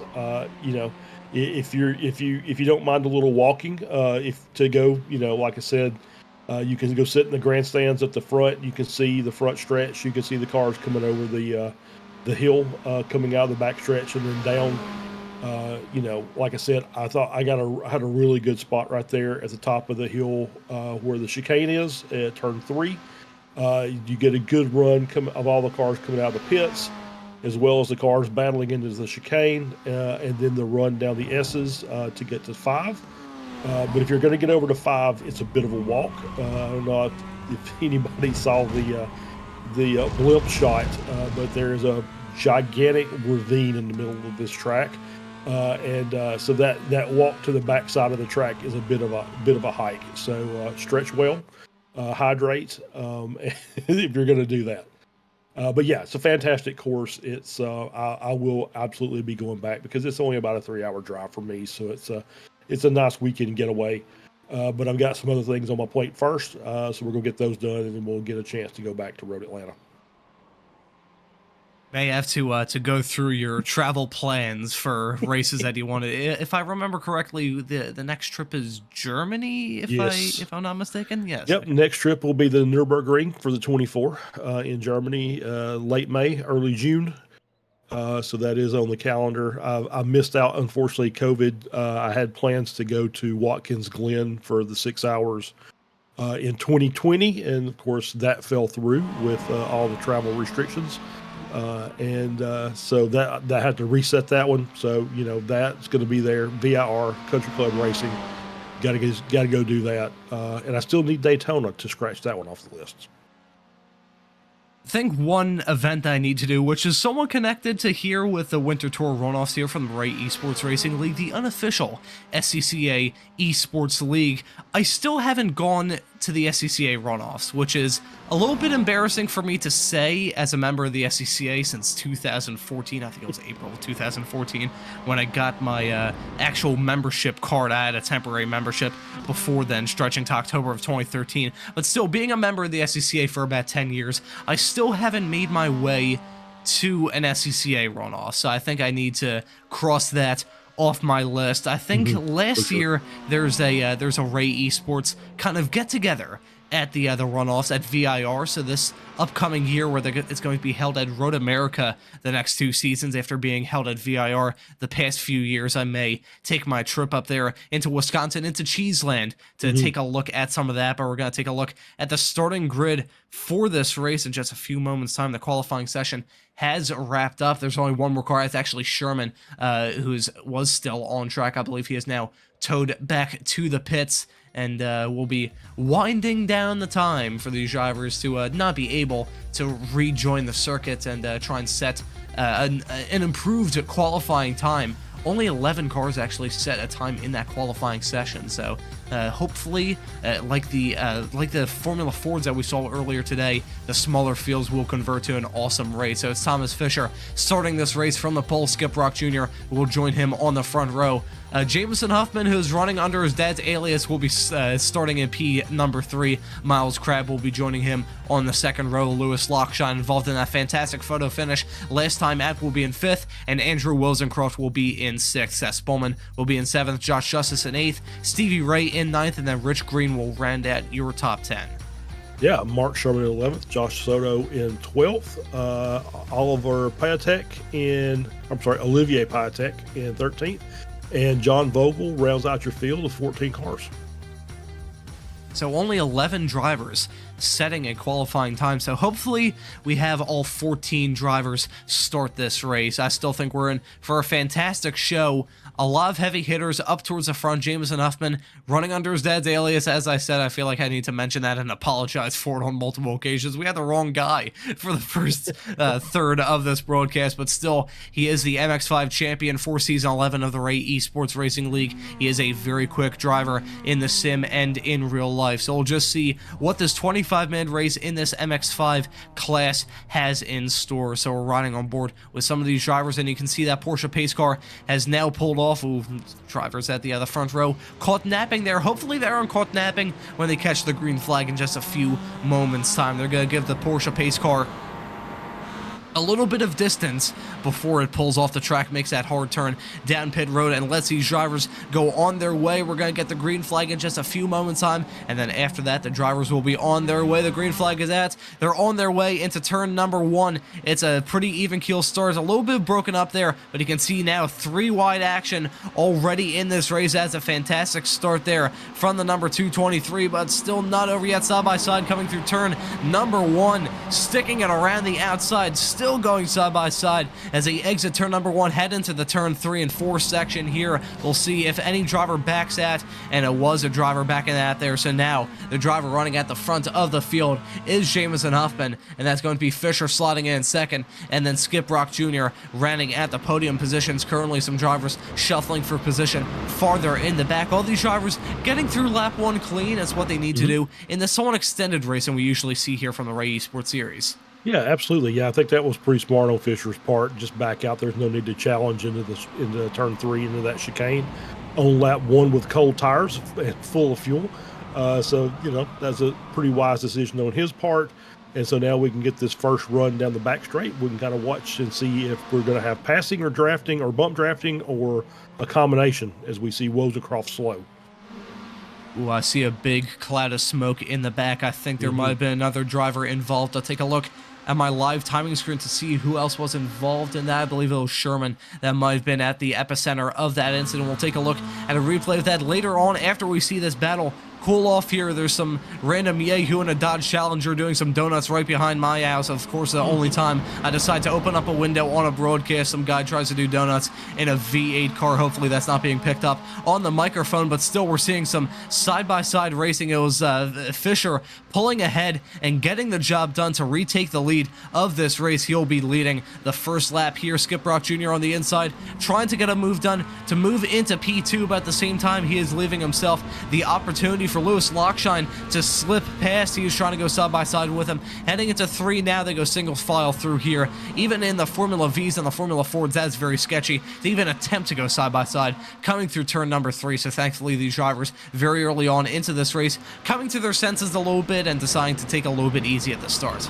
Yeah, for sure. That's the last lap or so, last couple of laps, you may see them battling in through there. But yeah, for now, we won't fight that battle as we see Justice Slow on the inside. See Wozencroft coming through and just loses the rear of the car coming through 6. The slow, lazy spin as the tires refuse to adhere to the track anymore from the heat. And so he gets the car right and he's back headed down the right direction. I believe Sherman might have had a separate incident because he's stuck on pit lane right now, so not sure what happened to him. We're taking a look at another replay. This is Fisher getting the move done, heading into turn number 10, and just a fairly textbook stuff down the inside, using that slipstream, a little bit of bump drafting, I think, between himself and Skip Rock Jr. We didn't mention that in the qualifying, but bump drafting is going to be really, really key in this race, especially when it comes time to decide a winner of this race later on this evening. So we hope to rejoin the action in just a few moments' time, I believe. For sure. I believe we're having a slight little technical issue. Hopefully we can get that fixed in just a few moments' time and rejoin some of the action. We can just listen in. These MX-5 engines, some people may be, as the driver trying to do donuts right behind my house has returned, distracted me a little bit, but still you could just hear some people are a little bit negative, shall we say, about the sound of these MX-5s, but actually I like the sound of these MX-5 Cup engines. Yeah, no, they sound really good, especially when you're in a big pack like that. The one is probably maybe a little obnoxious, but you get a big group of them and they're fighting like that. Yeah, it's a great sound to hear.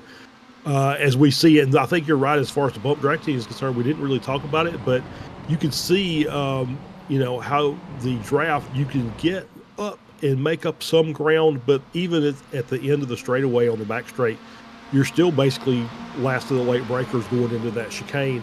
So the bump draft is going to help make that just a little bit better. You're going to be able to carry a little more speed down there than the guy bumping you will back off, and it'll allow you to make that pass system a little more cleanly. One last point on the engine sounds as we're running on board with Skip Rock Jr. lifting, coasting, heading into turn number 10. As fuel is not an issue in these races, that is a definite. However, these drivers taking it easy, not really pushing themselves or their cars or their competitors at this stage. They realize, hey, we've got 25 minutes left to go. Well, we've got 20 minutes left to go. 25 minutes in this race total. Mm-hmm.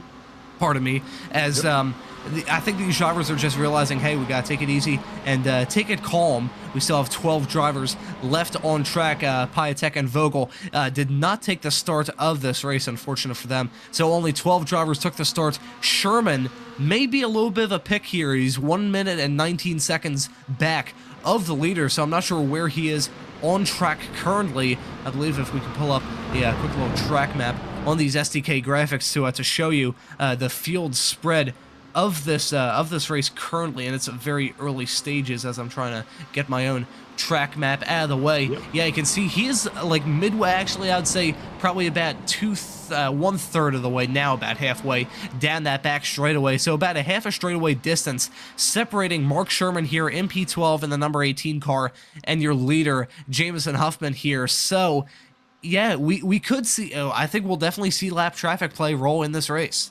I think you're absolutely right. Now the question is it going to be our normal lap traffic where he just kind of gets out of the way and lets the cars go through, or is it going to be something we saw at Road America, where he's going to be kind of the unofficial pace car and he's going to bunch this field up a little more?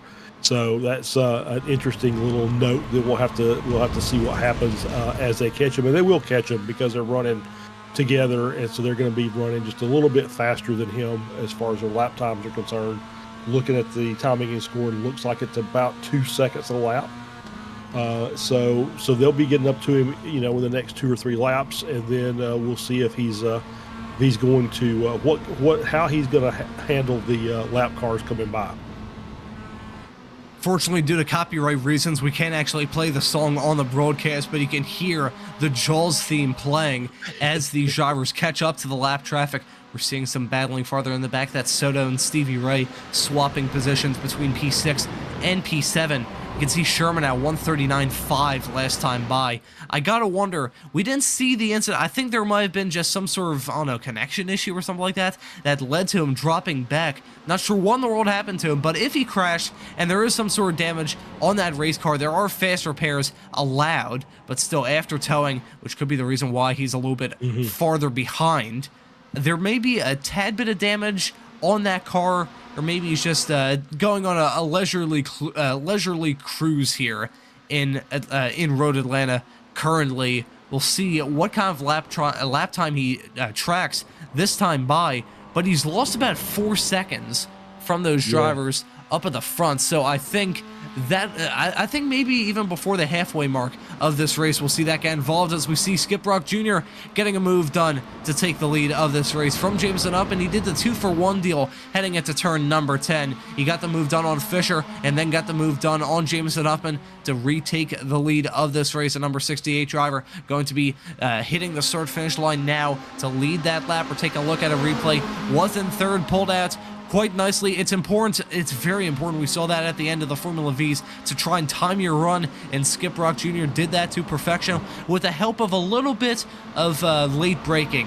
Heading into the turn 10 chicane, Skip Rock Jr. takes the lead of this race. Yeah, that was well done. That was a well-timed pass going into that chicane.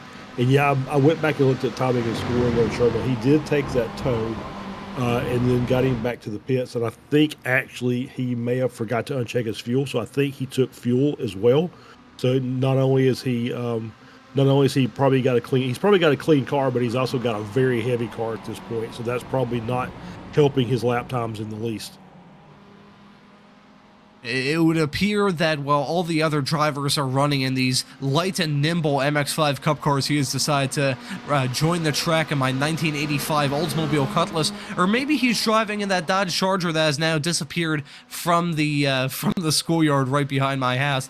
Even though it's been raining basically ever since about 3:30 here on the East Coast here in Philadelphia, I didn't hear a squeak from the tires there, so gotta wonder what kind of tires that guy is running. They must be very sticky if he can't even do a donut in a rain, even though I could hear that engine from about 14 miles away. I'm sure people in Center City, Philadelphia could hear that, but the engine notes of these MX-5s are a lot better than the V8. It probably wasn't even a V8, it was probably just a V6 with a fart can on the back of it.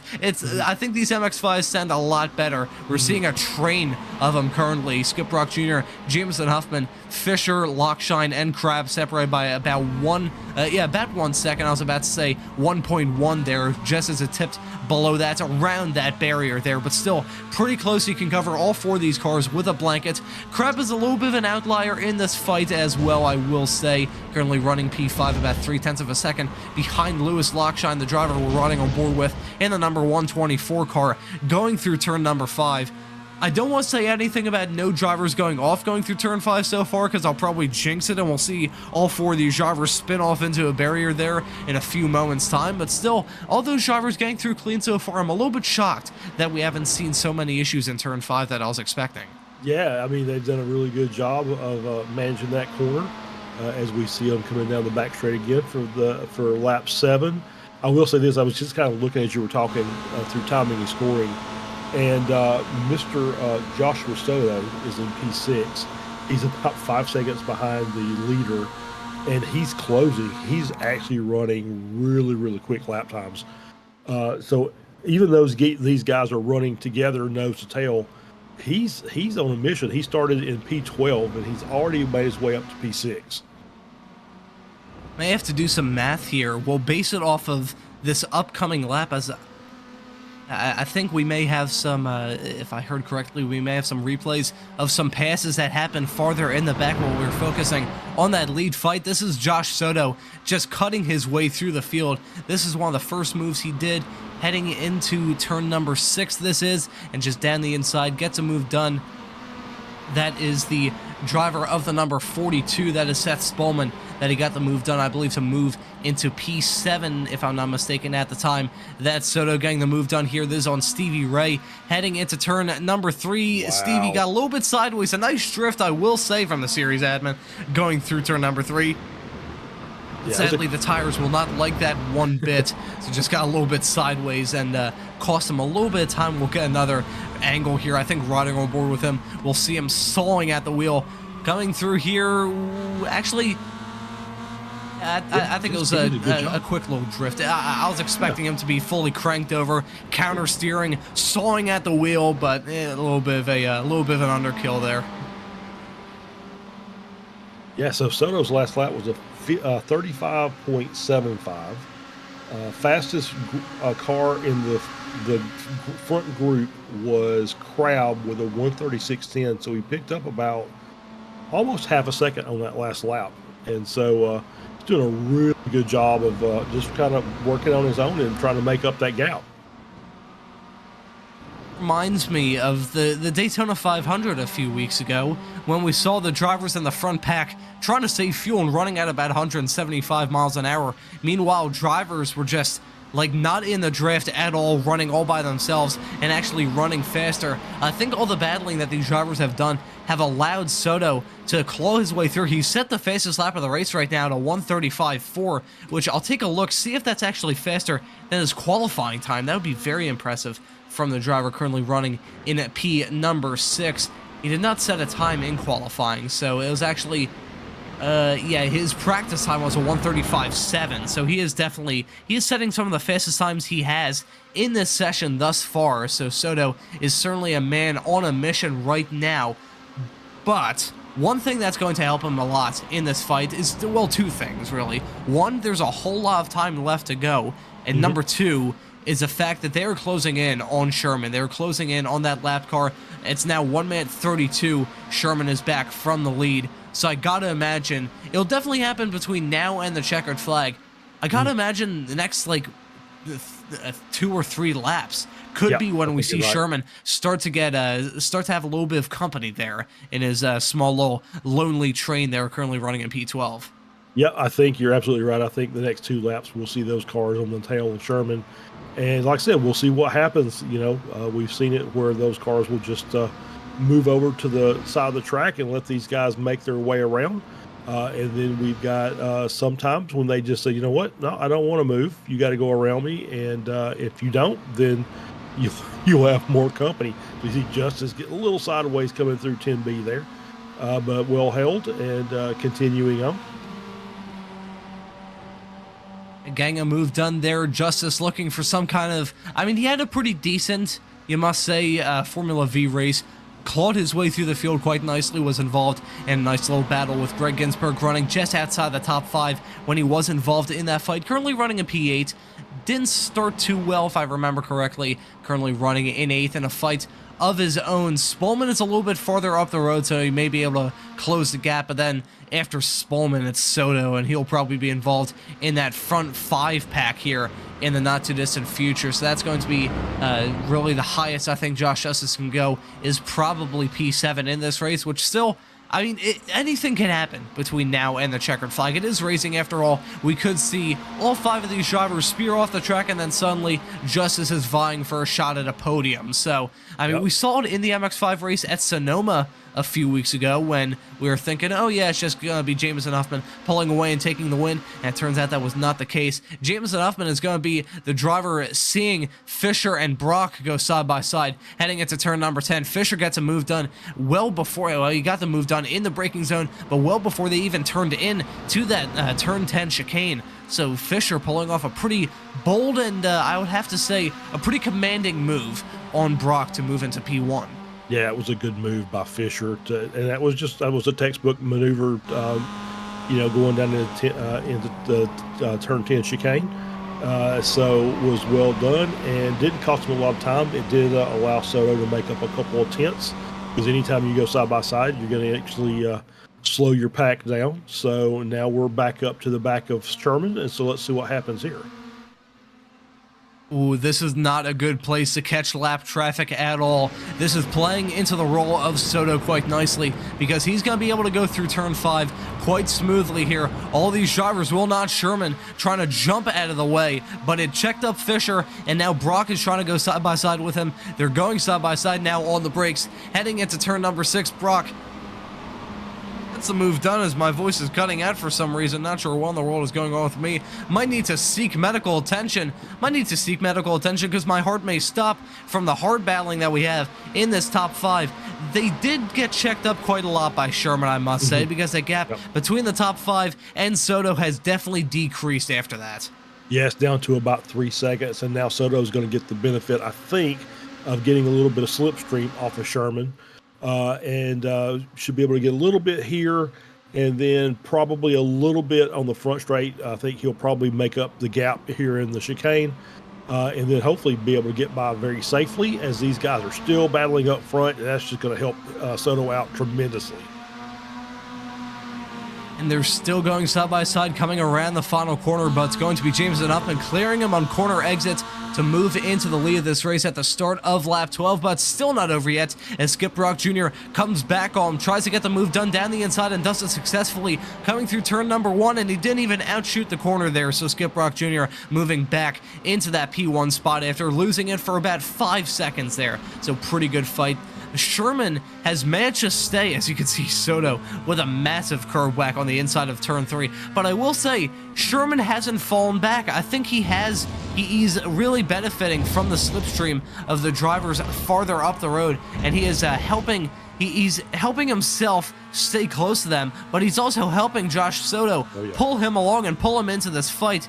Now the gap is basically minuscule. You can see at one point they couldn't even be within the same camera shot. Now Josh Soto is about 5 car lengths away from hitting the back of Miles Crabb. So this 5-car fight is definitely now turning into a 6-car fight. Yeah, it's about to get a little spicy up front. Yeah, I would agree. Sherman did a good job to just kind of hang at the back of that pack, allow that draft to help his lap times a little bit, and obviously with the extra fuel on board, that's definitely not letting him set the best lap times, but that did help. But it's also brought Soto up to the back of this group, and so now Soto is going to be ready to start making some passes for real in the last 5.5 minutes of this race. This is going to be some hard racing between now and the checkered flag. I can't even decide who is going to be in the podium position. Certainly, Brock, Fisher, and Huffman are kind of the favorites, but then again, you have Lockshine, who finished on the podium in a dramatic fashion last time at Road America. You've got Miles Crabb, who was a force to be reckoned with in Season 10, I believe won the MX-5 championship in Season 10 of the Ray Esports Racing League, so he is a fast driver as well. But Josh Soto has been a driver to look at for ever since we first outlined him, cutting through the field like a hot knife through butter. He is now involved in this fight. You can see just polishing the bumper of Crabb, going through the S's, going through turn number 5 now. He'll try and go for a move down the inside of turn number 6 here. Very close to making contact, the two are heading into this corner. They don't want to go side by side coming through turn number 7, so turn 6 is where they want to get done, but Soto does has a little bit of lawn mowing action exiting that corner. Not what he had in mind at all. I see some more puffs of dirt as they exit turn number 7. The exit at turn 7 is just so important. It's arguably one of the most important corner exits of any of the tracks that I've done a broadcast on. It's so vital because it just goes onto this massive, gigantic straightaway and leads to some stuff like this. Fisher, he's going side by side with Brock. I thought he was going to be in the middle if Jameson Huffman tried to make it 3 wide. He considered it, that is for darn sure. But Jameson Huffman slides by with Fisher to shuffle Skip Brock Jr. back. He's shuffling back even more now behind Soto as well. So he is getting hung out to dry. He may lose out on a spot here to Miles Crabb. He dropped from P1 to P6 in the span of about 15 seconds. That has got to hurt. Yeah, for sure. But, it's not over with yet. There's still a couple more laps. And what they just did to him, he could do back. And so it's not over yet.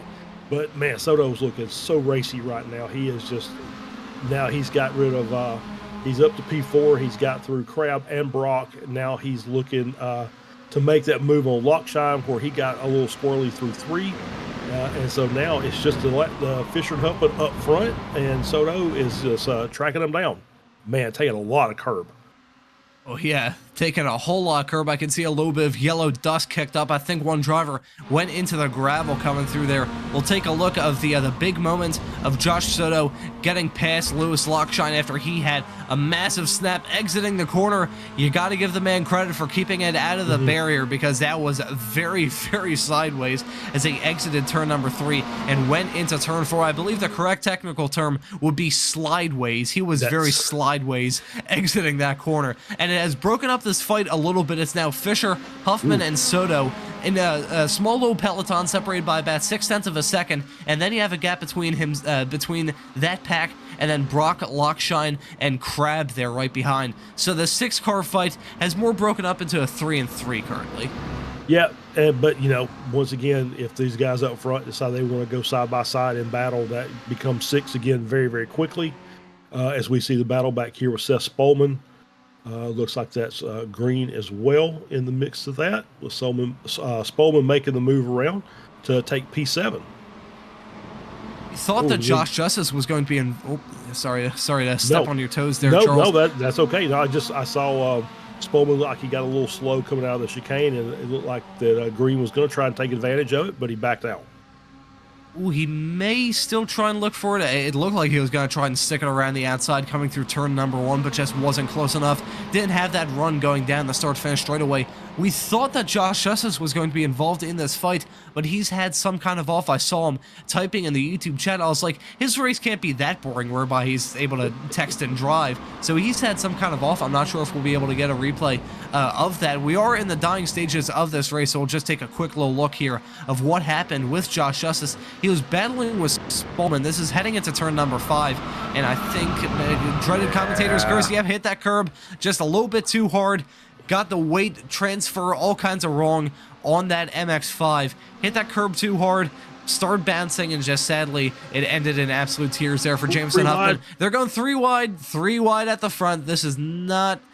Oh boy, this may not go well between these drivers. Fisher, Soto, and Huffman going 3 wide. Soto was on the inside, and Huffman holds off on that challenge. But with them going 3 wide, it's now brought Skip Rock Jr. back into the fight. So the 4-car pack is back alive with Lewis Lockshine and Miles Crab there, ready to pick up the pieces if these drivers come to blows. They are on the white flag, so we have 1 lap to go here in this MX-5 race from the Ray Esports Racing League. You can see a little bit of damage on a lot of these cars just from bump drafting their competitors, but we'll see a lot of that going down the back straightaway on this last lap. We're following Lewis Lockshine, riding on board them. I heard a big lift out of that MX-5 Cup engine, so I think he is taking it easy. He realizes, hey, I'm running in the top 5, not the best position in the world, but not the worst either. If these drivers come to blows, which considering the fact they went 3 wide coming into turn number 10 last time by, that would not be the most shocking development in the world. That was a hop from Josh Soto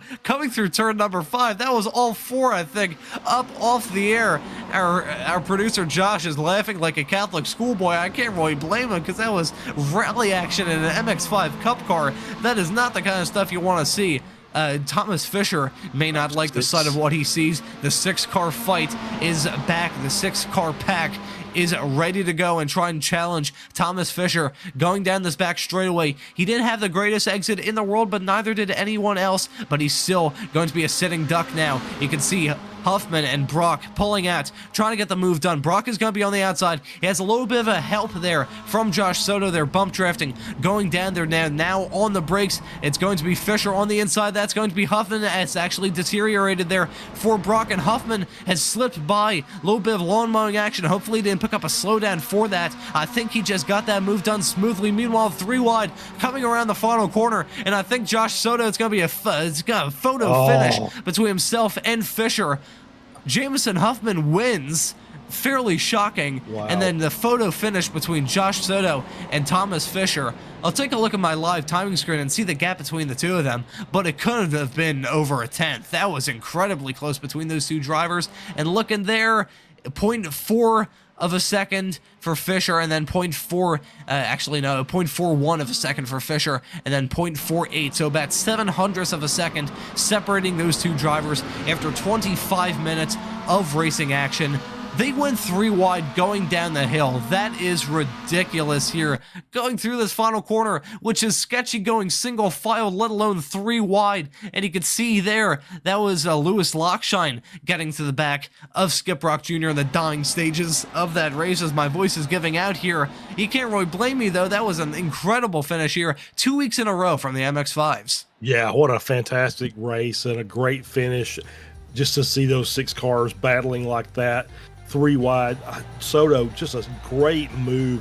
He was in that second, that second line, and just was very patient and took it way to the inside, cut into the grass on the inside, coming over the hill, but had a great run and was able to get past Fisher and Brock at the end. And yeah, the gap was 0.05 of a second between Soto and Fisher, and then 0.08 of a second from Fisher to Brock. And then another 0.05 of a second from Brock to Lockshine. And that shows you how close that battle was there. We've got a driver waiting in the interview waiting room, and it's a driver that we talked to before. It's Jamison Hoffman. We'll bring him in here for a quick little chat. After that MX-5 race, Jamison, welcome back to the commentary booth. You've probably been in this commentary booth more often than any other driver so far in this Ray Esports season, and tonight on this Runoffs broadcast as well. So just talk us through that very dramatic finish there in the MX-5s. Yeah, that finish, I didn't think that was going to end well. I'm surprised we actually made it all through really cleanly, so... Because I had a person on my outside, person on my inside. They were pretty much both in my blind spots, so I was just trying to hopefully not kill either of them and not get myself turned, and it ended up okay, and I ended up out in front, so I was really happy about that. Mentioned a point that I echo as well, thinking that wasn't going to go well, seeing you drivers go 3 wide at times, heading into that turn 10 chicane, and also right behind you going 3 wide coming around the final corner. When I saw those drivers go 3 wide, I mean 3 wide in the Formula Vs earlier on tonight isn't too difficult, shall we say, at this track, which is a little bit wide, but here in these MX-5s, which are much bigger, that is a much harder ass going 3 wide. Oh yeah, 3 wide. V's is nothing. I think we were 4 wide at some point in the race. But so yeah, we've been 4 wide here in the Miatas before crossing start finish. I don't remember it ending really well, but it was doable for 1 corner. Yeah, I have a feeling that if we just saw a 4 wide finish coming across the line, I think our producer Josh would probably have to read out like 2 obituaries for myself and Charles, because we both have probably had heart attacks seeing a 4 wide finish in these MX-5s. But one more race here, the Spec Racer Fords. You're the champion here from season 11 in both the MX-5s and the SRF. So what are your thoughts heading into that SRF race if you are going to do it later on this evening? Hoping that I can win and take a sweep, so I've gotten close a few times, and my buddies have gotten close a few times, so trying to get it.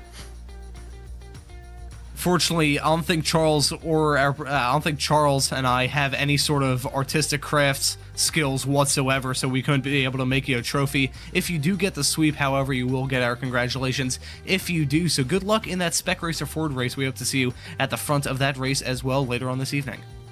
Yep, thank you. That was Jamison Huffman trying to go for the sweep here from the races, here from the runoffs.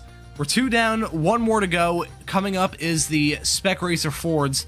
I think before we ran things off here from the MX-5s, we just have a few more things to mention. One of them being one of the proud partners of the Ray Esports Racing League is that's Grassroots Motorsports. Built for true sports car enthusiasts, Grassroots Motorsports has one mission: to be your personal guide to the sports car world. Whether it be online at grassrootsmotorsports.com, in print, or at the track, the racers, mechanics, and car nerds at Grassroots Motorsports will take you behind the scenes of the racing world and teach you how to improve your car. Grassroots Motorsports has a taste of everything that you may want out of this hobby that we all know and love. Whether you want to hear stories about 1,000 horsepower track monsters or cool street cruisers built in a driveway, they have got you covered. Grassroots also has a collection of staff-maintained project cars and a catalog of articles breaking down the ins and outs of cars ridden in a garage with greasy hands rather than types from behind a desk in a prim and proper office. If you'd like to read, learn, and be a part of the story, head on over to grassrootsmotorsports.com. Grassroots Motorsports is a proud partner of the Ray Esports Racing League, and it's very happy to have wonderful sponsors here, because without them, this wonderful racing would not be possible. Charles, we have one more race left to go. I think we're in for a fantastic SRF race, and we'll see right after this commercial break.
Are you struggling for consistency in your sim racing? Does your iRating look like a roller coaster? If so, we have good news for you. The way to get more consistent is to first understand what you're doing differently than the professionals. And VRS is the answer. With our competitive subscription, you will have the telemetry, setups, tutorials, and everything else you need to fully analyze your driving. Our data packs and the ability to compare your driving with the best in the world will show you exactly where to adjust your inputs, change your driving line, and shave seconds off of your lap times. And our powerful and precise Direct Force Pro wheelbase and precision pedals are being used by some of the world's best drivers. All these champions agree that VRS hardware is not just the best on the market, it, it's also priced well below the competition. So if you're looking to upgrade to direct drive and the best pedals in sim racing, VRS is your answer. If you want to get better, get faster,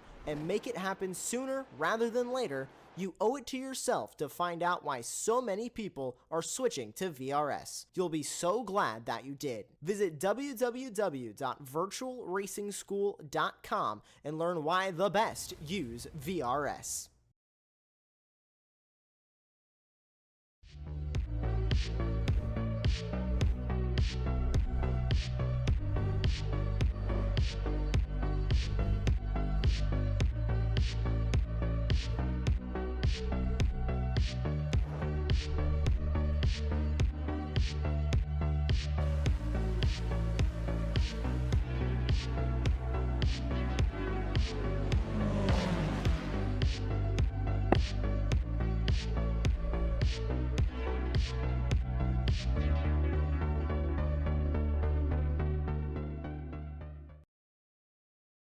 The SCCA Foundation is a 501c3 organization serving as the charitable arm of the Sports Car Club of America. One of the programs partially funded by the foundation is the SCCA Academy, an online learning management system used to keep real-life racing track officials up to date on the highest standards of race safety and officiating. Through this program, the SCCA Foundation is supporting the future of the best trained corner workers and event officials in motorsport. You can support these efforts at www.sccafoundation.org.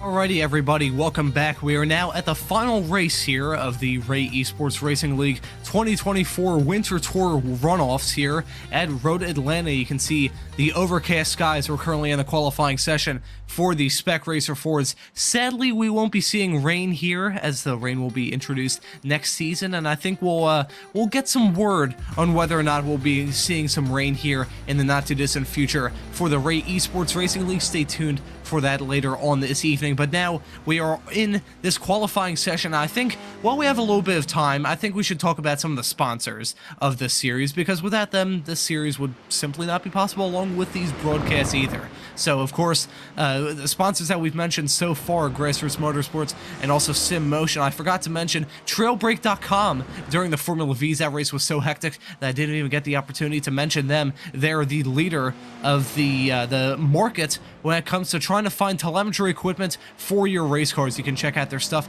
at Trailbreak.com. They are also a accredited dealer of AIM systems. As a karter myself, I used quite a lot of their. I used a Micron 4. My buddy Robbie Campbell, who used to run with the SCCA, and still does occasionally.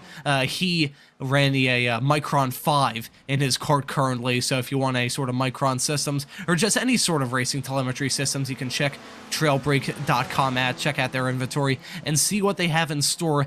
We've also been hearing at the end of these commercial breaks, whether it be at the very start of this broadcast, before the MX5 race that we just had, or before this Spec Racer Ford race here, and that is the SCCA Foundation. Now, as a member of the SCCA, it's wonderful that the Sports Car Club of America has wonderful traditions, and it's also fantastic to have wonderful incentives and things that the SCCA wants to do to really improve the world of motorsports around it and not just put on some great events. They have wonderful initiatives that they support with the SCCA. Of course, Formula SAE. I have had the privilege to beat a lot of the Formula SAE cars in my kart modified 125 shifter kart whenever I run that in a Philly region or Northeast region autocross here in the PA area. They also support the Women on Track incentive, which included some of the other drivers that I've raced against in the past. Kim Soo Gupnik, who some know in the other northeast side of things.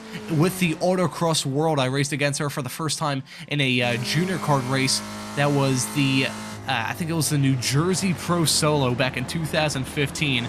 She was running in we were both running in Junior B at the time, and she had a World Formula engine, which was a 4-stroke Briggs & Stratton motor, which produced a heck of a lot more torque than the motor I had on my kart. So after seeing her just pull away, blow my metaphorical doors off at the start of every single one of those runs, that was when get a bit more of a torquier engine, but still the SCCA Foundation is a wonderful thing, supports many incentives on track, including incentives that help drivers on the road, and that is a Tire Rack Street Survival School, which I've considered being a part of just to bring down my insurance rates. I know in the Philadelphia region we've had a lot of participation from that, and it is absolutely wonderful to see, to try and bring some of our insurance rates down, because in the city of Philadelphia, not very safe drivers that we have wandering the roads day in and day out. But as I've been talking about the sponsors, I haven't mentioned one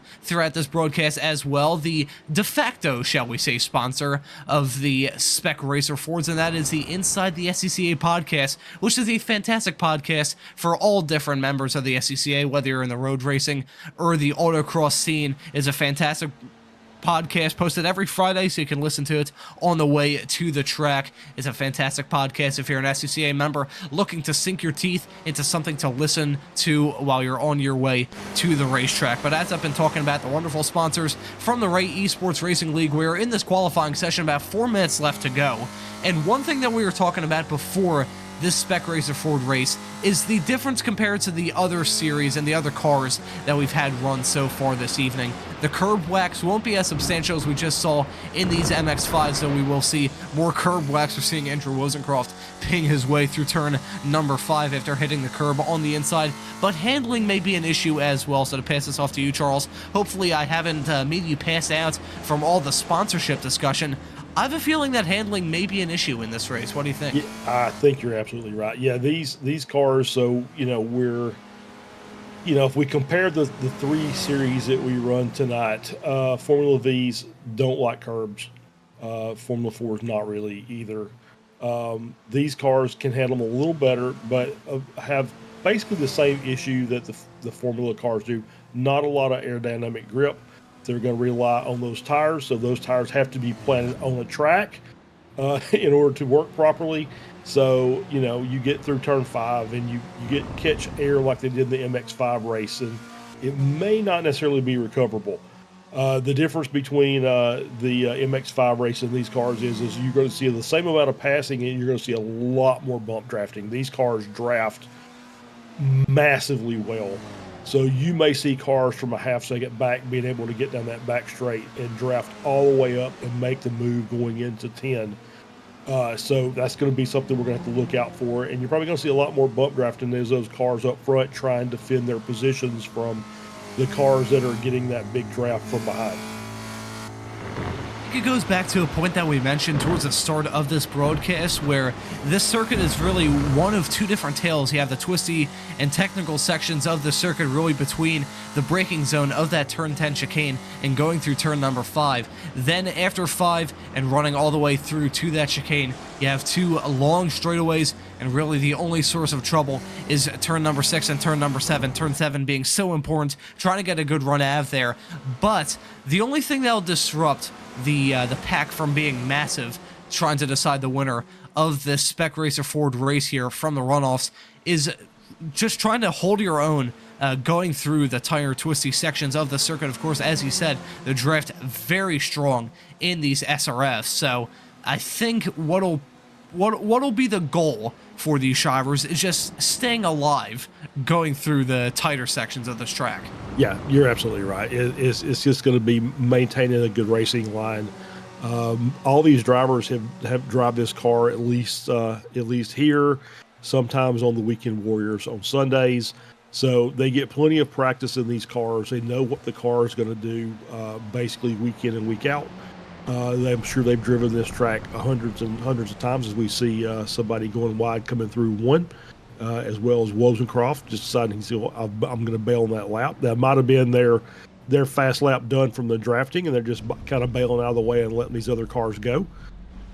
So yeah, it's being able to get through the S's from turn 3 through turn 5 well, and as you wisely say, you got to get that good exit out of turn 7 to get that run down the back straight. Otherwise, you've basically wasted a lap. If you can't get a good run out of there, then you're not going to make up any time going down the back straight.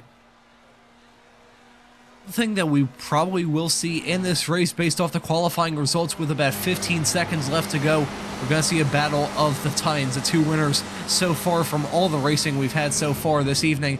Jameson Huffman currently at the top of the running order in this qualifying session. I'll try that again. For some reason, my voice cut out. Jameson Huffman at the front at a 1:32.8. That's a pretty good lap time from him, but a little over 2/10 of a second behind Zachary Rivard, the winner from the Formula Fords. He said that he was going to try the Spec Racer Fords, but he wasn't too confident in saying that he was going to be able to kick butt as much as he usually does in the Formula Fords. So maybe it's going to be a heads-up fight between the two of those drivers in this race. That is going to be a nice battle to keep our eyes on. If I can mention a couple of names, hopefully without throwing the commentator curse out there very early in this before we even get the race started, Andrew Wozencroft has been running really well all season. So I look for him to, he's in a good position. He's going to be on that second row as of right now. And then what we just saw out of Josh Soto in the last race, I know he runs the Spec Racer as well on the weekends, or has. So it wouldn't surprise me to see him battling for a race win as well. This is going to be an absolutely awesome fight. 13 drivers currently setting a qualifying time. I see Wayne Buttermore there currently in P12. That's good to see, because I was looking at the YouTube chat earlier on this evening, and he was talking about it there being a tornado warning in his area. So thankfully that has passed, and there's no tornadoes that disrupted his sim racing efforts here in tonight's race. The qualifying session is pretty much over. We can see the alien-like figures in the virtual grandstands here at the virtual version of Road Atlanta. And God, threw me for a loop seeing those like fake crowd figurines just kind of oscillating. You know what it kind of looked like? It looked like the party scene from Home Alone, where they had the cardboard cutouts just on like model trains kind of walking around the Christmas Eve. That's a good reason why I'm a broadcaster instead of a singer. But the qualifying session is in its dying moments. I believe there's only only one driver currently out on track right now, is Mark Sherman, who I believe has towed back to the pits. So all the drivers have pulled in to the pit lane now, and well, this is it. This is the season that started all the way back in December. To show you how long it is, I was still 18 when this season started, so I've celebrated a whole birthday since the season started, and it'll come to a close in just about 25 minutes time. We're going to get the starting grid for you for the final race of the Winter Tour for 2024. It's Jameson Huffman grabbing the pole position, the last pole position on the year. Zach Rivard will join him on the front row. That's Miles Crabb in P3, Andrew Wozencroft in P4, Josh Soto in 5th, John Vogel in 6th, Skip Rock Jr. in 7th, Josh Justice in 8th, Stevie Ray in 9th, and Seth Spolman rounding out your top 10. Yeah, at P11, we got Mark Sherman, Wayne Buttermore in P12, and Joe Camilleri rounding out the field in 13th. I feel bad. Usually we break up. I just do the top 10. I let you go through the rest of the field. I felt bad for some of these broadcasts because it's just 3 drivers. That's fine with me. Yeah, you gotta save your voice. I'm recovering from an illness, and I think you said that at before we went live that you were in the beginning stages of an illness. Yeah. So I will send a virtual salute out to you. I know that pain. Thankfully, in this broadcast, I've not had to touch the cough drops I brought with me before this. It would be very weird if I took a cough drop in the dying stages of this broadcast, but nevertheless, the drivers are on their way now, moving from the virtual grid right before the turn 10 chicane. That Porsche pace car is going to make that hard right turn to go down pit road that none of these drivers will hopefully have to deal with unless they have some sort of damage. It's a very dramatic race that we are expecting. Will we get one? Oh, we're seeing some drama at the start. Is that Spolman there in the number 42? All the way there on the outside. That is a bizarre thing to do. Thankfully, he's reclaimed his position farther in the back. The green flag is out, and the drivers are on their way. It's Rivard pulling a little bit ahead of Jameson Huffman, but Huffman is on the inside, and he'll be able to hold on to that lead. Coming through turn number 1, it's still not over yet. I see some drivers going off farther in the back. It's a good start there from your front row sitters as they lead the field coming through turn 3 for the first time. Yeah, I think that was Spolman that was going off in the back. He may have brake issues. I just kind of was watching, and he just, there's definitely an issue going on there. So, hardware failure. His wheel was turned dead left. So, it kind of saw that one coming. That's why he was out of position right before the start of the race. and why he was off in turn 1. So hardware was dying, and that's a very bad end to what I think has been a pretty decent season for him. Yeah, that is such a shame. Oh, we got some more drama farther in the back, I believe. Who is that? That's been punched. That's Camilleri there. That was pitched into a spin by Wayne Buttermore with a little bit of contact coming through turn number 7. You could see this train of Spec Racer Fords, and the train's starting to derail a little bit. You can see drivers pulling out, trying to make moves at the start of this race. 2 drivers on the inside, and we have a change for the lead. Now the leader of this race is a number 121 driver of Miles Crabb. Actually, number 131. You can tell my glasses prescription is a little bit out of date. You can see some bump drafting between the 2 of them, ending this first lap, beginning lap 2, and it's going to be Miles Crabb at the front of the field, clawing his way through the field quite nicely. But again, this 100-mile-an-hour game of leapfrog that we come to expect from all these Spec Racer Ford races is far from over. Yeah, so we get a replay here of Camilleri coming in through turn 6, I believe. Inside curb. As we go into 7, just a little off the apex and too much throttle. Trying to correct that, trying to get back online, and loses the rear. Was expecting there's going to be a little bit of contact between the 2 of them, so I'm pleasantly surprised and fortunate there for Camilleri that it was just a small little self-spin, but still, these cars are very difficult to drive. I imagine handling may be an issue in this race, and we've seen it already. We're seeing Skip Rock Jr. try and handle Josh Justice, handling a bump there. That was a big bump. Oh, there's Stevie Ray in the back. That was a chain reaction accident coming through turn number 7. I saw Justice gang into the back of Skip Rock Jr., but I think Stevie Ray was the other. Let's take a look. This is a replay coming through turn 7. Exactly. I think Stevie was just trying to get a good exit. He was just trying to get on the throttle early, try and focus on that exit coming through turn 7, and just misjudge it there from the drivers farther in the front of him. We're seeing the drivers at the front of the field, Huffman and Rivard, going side by side. They already have damage on the front of those Spec Racer Ford cars. Thankfully, these cars are about as aerodynamic as a flying brick, so fortunately for them, it won't be too much of a factor when it comes to downforce, but I gotta wonder, will that damage actually slow them in a straight line? Nah, I mean, for the bump drafting, no, probably not. Maybe 1 mile an hour. But these cars are pretty resilient on the front ends of these cars, especially the fronts and the backs, because they do a lot of bump drafting.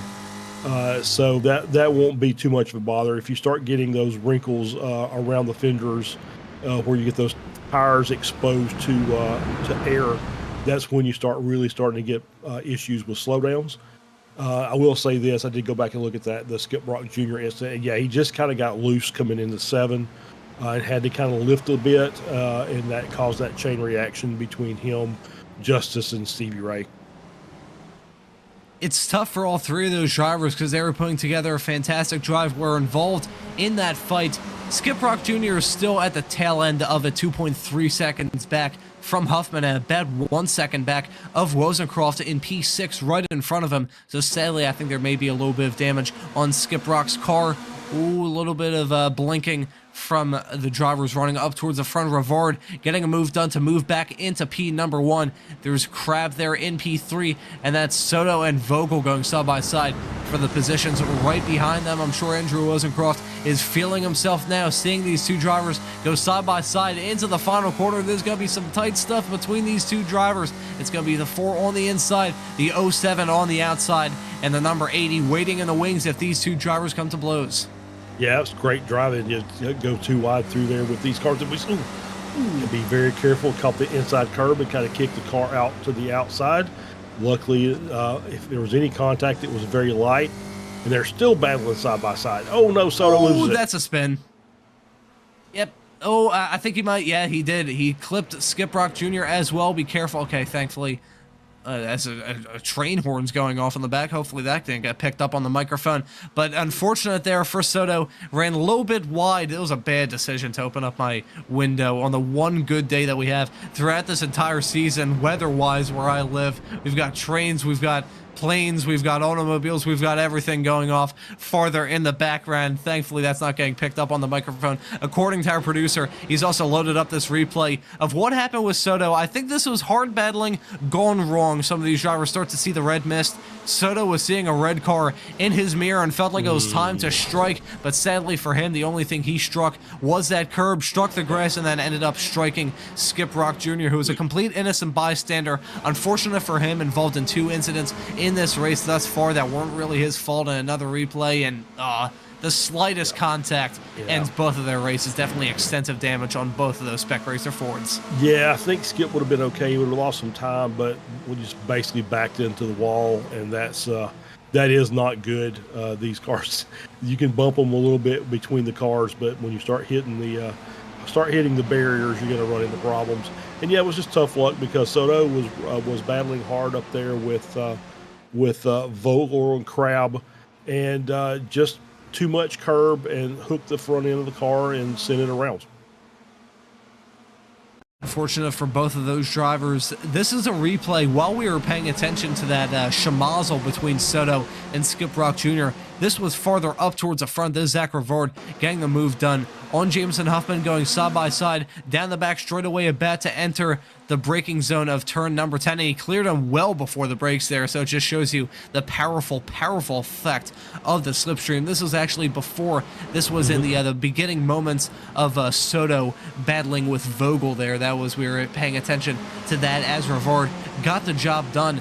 The front pack is actually broken up just a tiny bit. It was a massive train of cars earlier on. Now it's it's basically nowhere separating Rivard and Huffman. They are bump drafting, going down this back straightaway, and it's Crab about half a second behind those two. And I think Josh Justice and Stevie Ray are also running into some kind of issues. They've pulled into the pits as well, and I believe are out of contention here. Unfortunate, a lot of attrition, probably the most amount of attrition that we've seen from a race so far this evening, and we're only about 8 minutes in. Yeah, it's and I was watching Crab going down the back stretch, because he had a nice gap between him and the front two, and picked up 0.4 of a second just coming down the back stretch by himself. So he's already back up into that lead group. And once again, if they the more they're going to battle, amongst themselves and side by side racing, you may see Vogel and Wozencroft get pulled into this battle before it's all said and done. This fight is definitely not over yet. I think we'll take a quick little look at a replay. This was the Josh Justice and Stevie Ray incident. These two came to blows earlier on when Skip Rock Jr. was involved in that. You can see the extensive front end damage on Josh Justice's car, and yeah, a little bit of a spin there. It's such a shame. And Stevie Ray, yep, I can't really blame Stevie Ray for going full throttle into the barrier. It looked like he went full throttle into the barrier. We'll say, for prosperity's sakes, that his throttle stuck after he made this extensive and heavy contact with the front end. Yep. Did the front end of that car actually pop off before he hit the barrier? I'm not sure if that was a small little glitch on my end, but it kind of looked like it. So we're seeing some...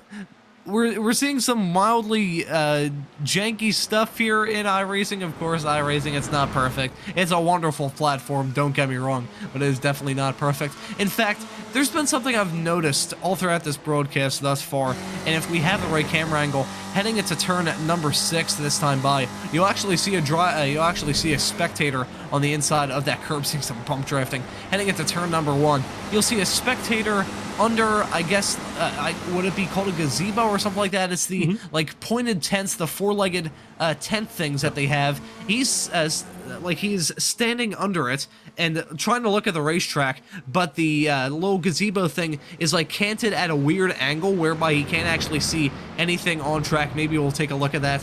Heading into turn number 6, this time by, you'll see it on the inside. If we get that shot, I think it'll drift over a little bit. One of those blue gazebos on the inside, and it just looks like he's staring directly into the cloth, trying to look at some of the weird chemical waste that they use to actually dye the cloth that they use for those things. But still, the battling continues. Crab has closed up into this fight as well. It was a 2-car fight between Rivard and Huffman, has now turned into a 3-car fight.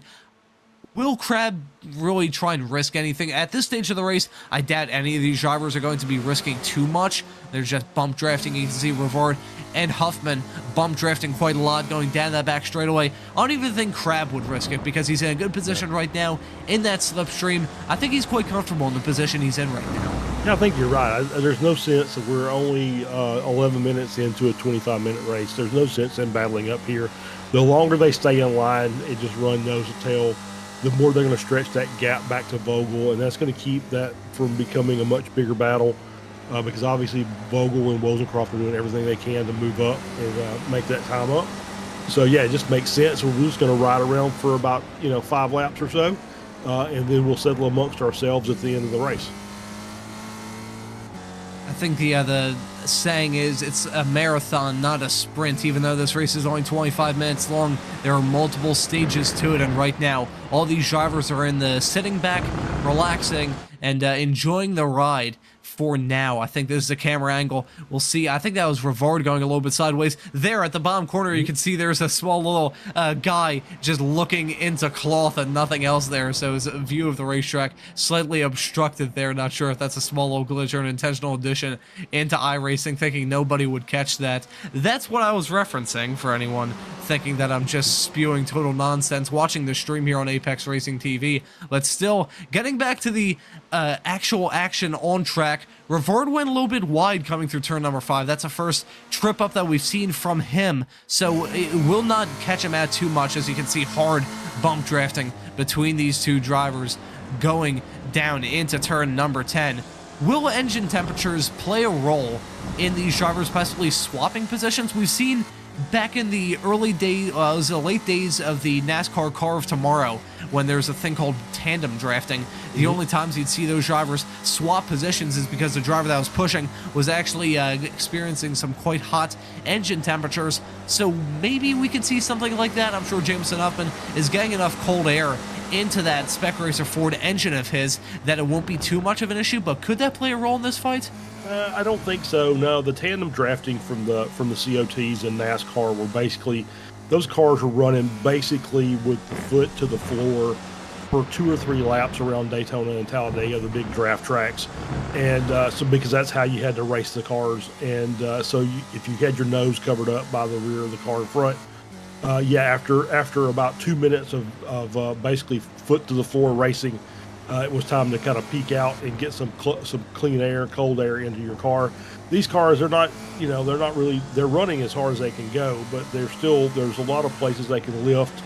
They can kind of, take an alternate line into the corner a little bit, get some air into the intake, and it does help that the engines are in the rear of this car. Hopefully that does not play a role in this battle, because there's some awesome stuff to watch here. Even though they aren't swapping positions every single corner, it's strategic racing that we're seeing right now, which is nice to see after some hard fought. I mean, this is still hard fought, don't get me wrong. I think Vogel might have had some kind of off in battling with Wozencroft farther behind. I see he's now towed back to the pits, and I think is out of it here, so that'd be a shame. Actually, no, that's a small little connection issue there. So he's popped back onto the circuit. I was about to say that would have been a shame. Another driver disappearing out of this race. You can see them farther in the back in a fight of their own. I doubt very highly they'll have any sort of time to catch up to these two, unless this race was about 45 minutes long, in which case he probably would. And there's Vogel definitely with the blink that briefly made him disappear from our screens there. So we've seen alien abductions in this season in the past. I think it was Sebring when some of the drivers were coming across the line in the Spec Racer Ford race with both rear tires up off the ground, and we linked it to the aliens that were wandering around a Miami mall at the time. So I think maybe there's something strange with these Spec Racer Fords that attract them to aliens of some kind. I mean, maybe you never can tell, but I've seen these blinks where you'll get what we call a lag or latency issue where you kind of lose connection to the racing server, and it may go for 10 seconds and you'll come back and everything will be fine. But it's for the car behind, it's traumatizing because you want to try and make a pass, and the closer you are when those blinks happen, the scarier it becomes.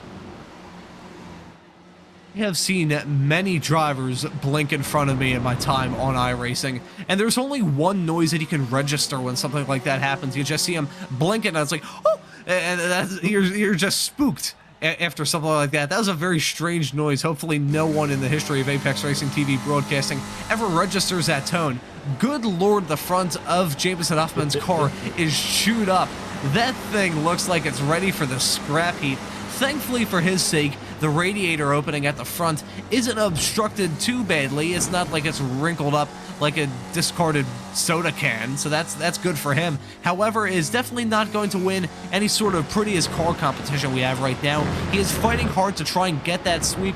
Rivard could go 2 for 2 in the races we've seen from him thus far. Huffman could go 3 for 3 in the races. I think either of these drivers winning would be a very good result for them, as would be Miles Crabbe if he could kind of prevail and be the last of the runners here, last of the Renegades in this race. I mean, he doesn't have the pace advantage, I will say that, or he's just taking it easy. But if he's just running on his own, running his own race, and these two come to blows, I mean, he's the only person that can really pick up the pieces. So I think Miles Crabbe cannot be discounted as him possibly winning this race as well. Yeah, it'll be interesting if we stay with this cockpit shot, if we hear him lifting down through here. Oh yeah, big lift. He's just taking it easy. He's not really, there's not really any racing going on right now. It's just basically lapping the track. As we get a little bit closer, that business will pick up very, very quickly, and you will start seeing these cars pass. But he's in a good position. We've seen this with these cars. I'll go back to Homestead, so several weeks ago, where these cars, Skip Brock, I think, made a run on the oval from like 0.8 of a second back to win the race from P3. So, to be in P2 or P3 was a good position, and I think now Huffman's dropped back. I don't know if that was intentional or if it was just a mistake. But obviously, you can't really back out of it if the guy's made a mistake. You just got to make the pass because you got to keep that pack together. I saw him jump coming through turn number 5. We're taking a look at a replay following Miles Crabbe at the tail end of this fight. We were riding on board with him when this happened. Yeah. He was running wide. Yeah, he had to check up. You could see the quick flashes of the brake there. He got the brake light on the roll hoop of these Spec Racer Fords. I saw that pink had popped up twice, and just that small little, it was milliseconds that he spent on the brake, but that small little bit of time cost him a lot of miles an hour, and it cost him a good run coming through turn number 1. He tried to get the move done, and just it didn't work out for him, and now the fairly uniform way that the front 3 were racing has now been thrown out the windows. Miles Crabbe is now trying to jump ahead of Rivard, or is maybe we're seeing some kind of like reverse leapfrog where these drivers are trying to jump behind, as you mentioned there, Charles, right as it happened.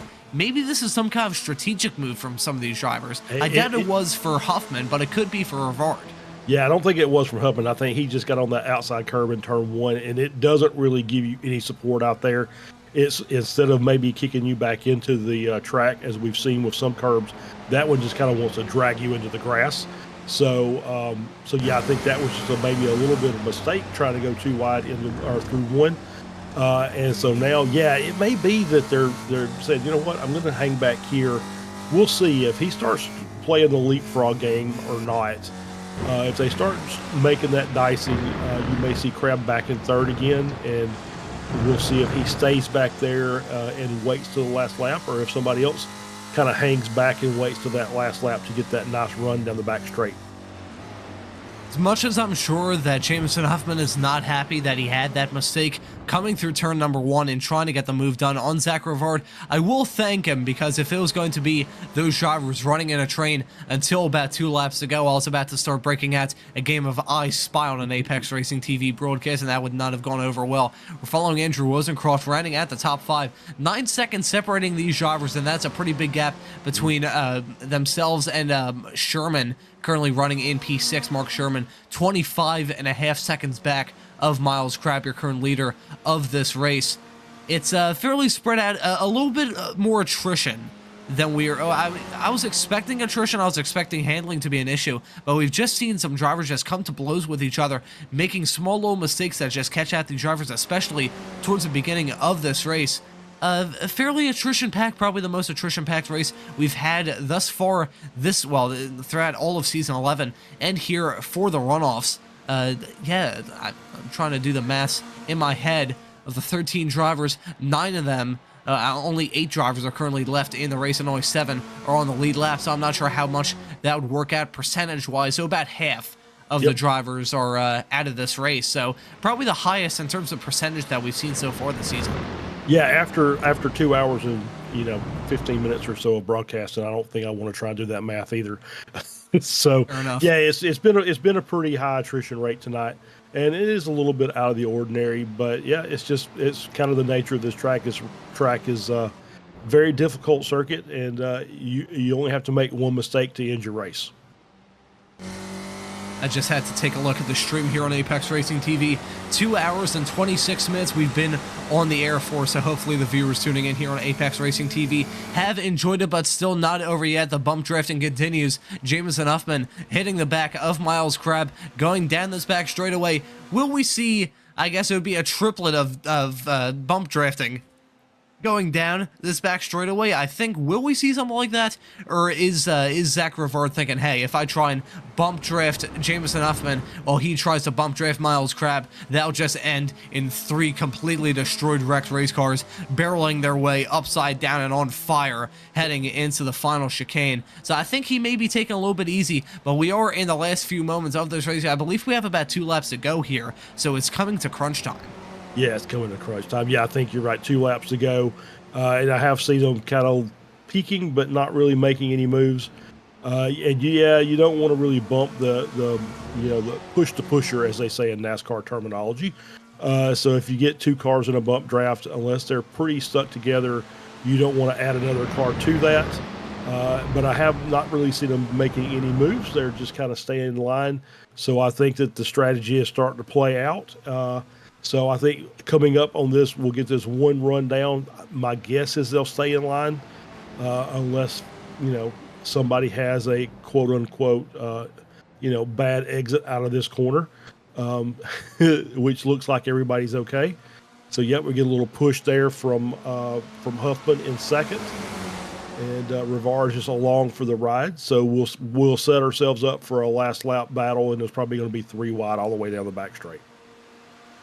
Well, it is going to be an incredible last lap. It's heating up now. Ooh, I think they are nearly going 3 wide, heading into turn 10 for the second to last lap. That would have been bold there if Zach Rivard, he backed Avid. I think he backed Avid seeing that Jamison Huffman was thinking on going side by side with Miles Crab. 3 wide in the Formula Vs, as Jamison Huffman said during his interview after the MX-5 race. That's pretty much a cakewalk. Here in the Spec Racer Ford and the MX-5s, which are a little bit bigger, that is not something you want to do. We are on the white flag, so 1 lap to go in this race, and this is going to be a hard-fought battle. I have a good feeling about Rivard, though, as long as he doesn't get caught up behind Huffman. I think he may be the driver to look out for. All 3 of these drivers, unless something major happens, which it could, it is a world of racing, anything can happen in just about 3/4 of a lap now that we have left to go in this race. Crab is pulling a little bit of a gap, but everything will boil down to that exit coming out of turn 7, because if Crab has a good exit, he just needs to focus on having a great run going down that back straightaway. He'll be a sitting duck to those 2 drivers. I'm sure Jamison Huffman and Zach Rivard are going to be working together as pseudo teammates going down that back straightaway. They're going to work together like 2 peas in a pod going down here. They just went through turn 7. They're on that back straightaway now, and you can see that closing rate of Jamison Huffman and his battered front end. You can see now he pulled out to get the move done on Miles Crab. Now we may see Rivard. He's making it 3 wide. It's a sandwich with Huffman in the middle. Crab has had to back Avid, or he still has a line. Okay, now it's been blocked off. Zach Rivard is on the inside. It's going to be the outside now as they enter the second part of the chicane. A little bit of contact, and Rivard nearly spins, but in all of that, Jamison Huffman got the move done, and book it. He's going to make a 3 for 3. Ladies and gentlemen, coming around the final corner, Jamison Huffman is going to take the checkered flag and sweep the runoffs here for the 2024 Winter Tour. Miles Crabb comes home in a battered second, Zach Rivard in a frustrated third, and it's going to be a long wait until we see some of these other drivers. Vogel in P number 4, Wilson Croft, it's going to be a while before he takes a checkered flag in just a few moments' time. That was a finish that I was expecting to see. I was expecting them to go 3 wide and battle really hard in turn number 10, but I'm shocked that Rivard did not pull out. I'm shocked that he did not take that win there. Yeah, it seemed like I think he had a right strategy call, but I think the little issue coming through 10, he kind of got the rear end kind of got loose on him, and the contact with Crabb, and so just the gap between Crabb and Rivard at the line was 5 thousandths of a second for P2. So obviously Huffman, great strategy, took it in really, really deep. Little contact there, some more contact behind, and great run by Huffman down the back straight. And then you're going to see how close this is as we get here to the start-finish line. Off the track. That is a ridiculously close finish. I'm not sure what it was at the end of it. I'll take a look at my live 5 milliseconds. 5 milliseconds. Okay, yeah, there you go. That is, again, Ray Esports Racing League always providing extremely close finishes now for the past 11 seasons. It has been awesome to watch, and oh my God, that was massive content. Rivard with a massive slide as well. He was very lucky that he did not spin that and go through what is ironically called the drift loop. They only use that in drift racing, and you can see the inside of Rivard's car as him and Crabb made contact coming around the final corner. Unbelievable finish, but again, it's something we always come to expect from the Ray Esports Racing League. Fantastic racing and fantastic finishes as well. Yeah, absolutely. It was a great race and a great ending. Well done to all 3 drivers. Made that last lap extremely entertaining for the viewers who stuck around for the entire race and the entire broadcast tonight. We do appreciate it. I think we'll wrap things up here with some interviews. We have a lot of drivers waiting in the interview waiting room. Charles, who would you like to chat to first? Well, let's go ahead and just work our way down, and we'll talk to our Triple Crown winner, the clean sweep for the night of the Ray Esports Runoff, Jameson Huffman. Well, Jameson, you said that you were going to try and get the sweep. Mission accomplished tonight. Congratulations. Thank you. And so talk about that last lap. It looked like the last few laps, there's a little bit of strategy trying to be worked out between the 3 of you on who was going to be in the lead and who was going to be maybe in second or third place. And it seemed like that your strategy was paid off, and then it was a great battle into the chicane in turn 10. And a little contact between all 3 cars, and you managed to grab the win in the end. Yeah, I wanted to be second or third. You definitely knew that you didn't want to be first. You pretty much have no chance with that unless there's a wreck in front, which was kind of close to happening, but we all made it out. But yeah, I was pushing Zach for most of the race because it seemed like he was using up his tires too much and kind of over pushing. And I don't know if his setup was just a little bit understeery, but he was missing apexes, especially 7. So I was just trying to keep pushing him and keep getting him to over push his tires so it would try and take one car out of the equation. So yeah, so as we talked about, you won all 3 races tonight. How hard is it to adjust between these cars in between these races? You come out and you win in the Formula V, and then you have to go jump into an MX-5 and then try and drive it as fast as you can. Clobbering the curbs all the way around the track, and then you have to come in and jump in the Spec Racer where you can't really do that. So what's the transition like between these? Transition, it's usually not too bad. Usually about after a lap or 2, it's pretty good. It's definitely harder. I would say it's harder to go from clobbering curbs to trying to stay away from them. So because then you're like, okay, I shouldn't touch this, and then you touch it, and then you either spun around or you're down 2/10. And it's kind of hard to break that after doing a whole race, pretty much using all the runoff you got, and then going, okay, I can't use any runoff now. Well, yeah. So congratulations on the win and the sweep tonight. And contrary to what Ron says, I actually am pretty good with Photoshop. I'll make you a golden broom or something, a nice little PDF file to go into it for posterity. Yeah, thank you, man. All right, James. Have a good night. Congratulations. You too. That was Jameson Huffman, the clean sweeper. I think that gold, someone needs to give him a gold painted broom because he definitely earned it after the heroics that he showed this evening. And I think we have one more driver from tonight's action that is in our interview waiting room. We'll bring him in, and that is your, I believe it was actually at the end, P2 finisher, Miles Crabb, just barely over Zach Rivard. Miles, thank you so much for joining us here in the commentary booth. How was it out there? Yeah, that was 3,000ths between me and Zach. Coming to the line, I knew he was going to run me off the road, so I beat him to it and just opened my steering wheel up and aimed for the wall. Yeah, that was, I knew that was how that was going to go. I was going to try to over-under all of them if they came to a sliding stop in the middle of 10B, and they did, and they were in front of me. So couldn't do much with it. Got in the back of Zach, got him squirrely. Kind of this action replay of the battle for 5th place in MX5, and I had nothing for Zach in 1600, so he also drives 1600 in real life, so I don't feel too bad.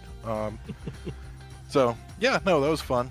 I thought I'd gotten my feel of Spec Racer over the weekend. I did my SCCA driver school and first regional at Roebling, and decided I was going to see if anything transferred, and a little bit did. Well, a tiny bit did. You still finished P2, I gotta say. Pretty hard-fought race there from start to finish. You mentioned that you were kind of waiting for the two to come to blows farther up the road. I gotta wonder, we were following you in P3 throughout a vast majority of that race, seeing those two bump draft. Did you have something up your sleeve? What was your plan, just seeing those two battle hard? Yeah, I thought with about 4 to go, they'd kind of used up their stuff. Actually, I thought they'd used up their incidents, and talking in the waiting area, I was pretty close to being right. So yeah, I was just hanging out in third, trying to keep pace with them. And then I really would have preferred to have been in third place on the last lap, but I saw them have a couple lockups and just slide a little bit. I was like, okay, let me go to the lead and see if I can get lucky here, and have a mess up turn 5 or something, and pull enough of a gap to just cruise away. But didn't happen. They drafted past me on the back straight. Like I said, I didn't try to fight it. I tried to get enough of a gap to them to then over under them, but it didn't quite work out. So I knew it was going to come down to 10AB, or even the run to the line, if nothing happened, if none of them spun, nothing like that happened. So yeah, I woulda, coulda, shoulda. You mentioned there none of them spinning out. We mentioned towards the start of this part of the broadcast, I should say, that handling could be an issue in the Spec Racer Ford race here tonight. Was it really an issue? Was the handling a big talking point? No. Obviously first lap's sketchy in all these cars, but in general it's kind of just understeery. As long as you're confident on the brakes and you don't brake and downshift at the same time and lose the rear, you'll be pretty safe. It's not quite as bad as the 1600. As the fuel burns off, it gets light, and then MX5s you pick up speed as the tires get heat, and then they fall off the backside of that. So no, we were pushing. We were not going slow. I think we did 33 just about every lap, and a 32.5 would have been flying. So yes and no, but I think everybody up front had good enough setups that it wasn't an issue. Well, y'all were absolutely hauling the mail up towards the front of this field and put on a pretty good finish there as well to cap off the runoff. So fingers crossed that we see you all throughout Season 12 coming up here in a few weeks' time. And fingers crossed we see you running up towards the front of those Spec Racer Ford races as well, because we want to see some action like we saw here tonight. Yeah, I think I'll run Season 2. I'll just see how it works out. Schedule didn't really work for the first quarter of this year, so we'll see going forward. And before I disappear, hi Mom, hi Jessica. thank y'all for broadcasting. Thanks Stevie for putting it on, and thanks everybody for watching. Always have to thank the family. That is the most important. Miles Crab, thank you so much for joining us. Fingers crossed that we see you for Season 12 of the Ray Esports Racing League in just a few weeks' time. Thanks. See y'all. That was Miles Crab finishing in second, just barely ahead of Zachary Rivard at the checkered flag. We have one more interview here, and it's probably the most important one that many, myself included, have been looking forward to. We're going to bring in the boss man himself, Mr. Stevie Ray. Stevie, thank you so much for joining us here in the commentary booth. I would ask you about how your Spec Racer Ford race went, but it wasn't the best race in the world, if I'm being honest. So just, what would you like to talk about? Just talk about the season that we had here, Season 11 from the Ray Esports Racing League. Yeah, thanks. It wasn't my night, so. But yeah, we've had a great season.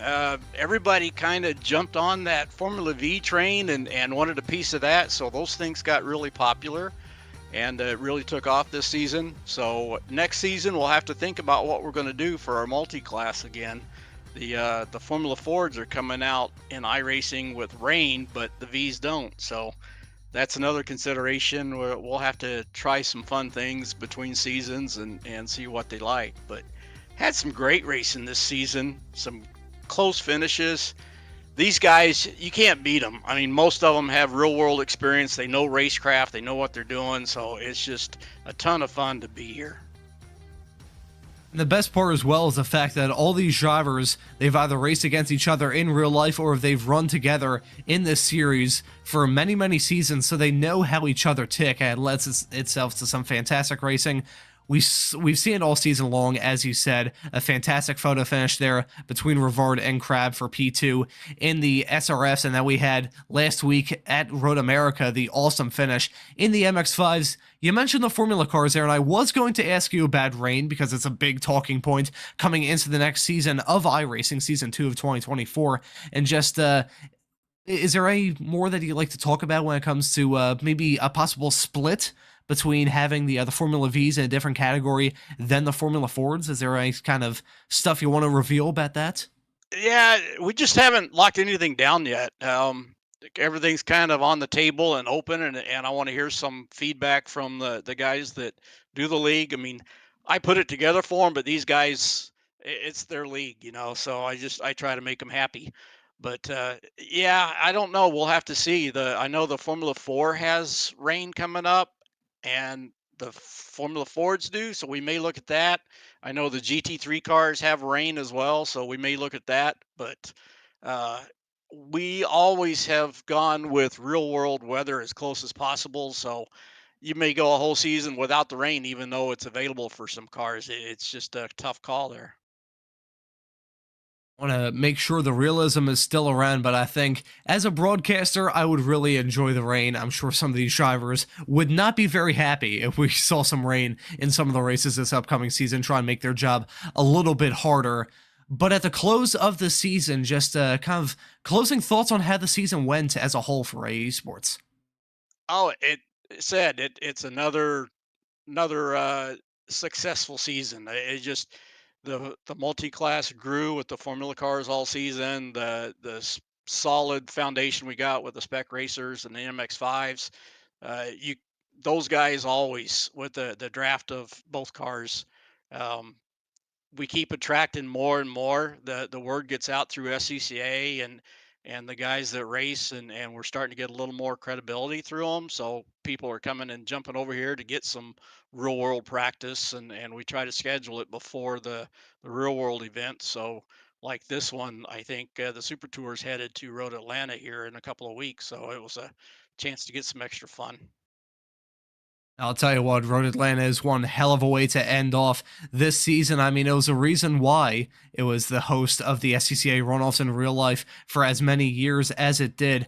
Exactly. But, of course, Ray Esports is not just about this series that we have here on Tuesdays. We also have the Weekend Warriors, which my colleague Charles is a part of, so I think I'll pass this off to Charles to kind of talk about that series as well and the runoffs coming up for that series. My buddy Charles, one of the old guys.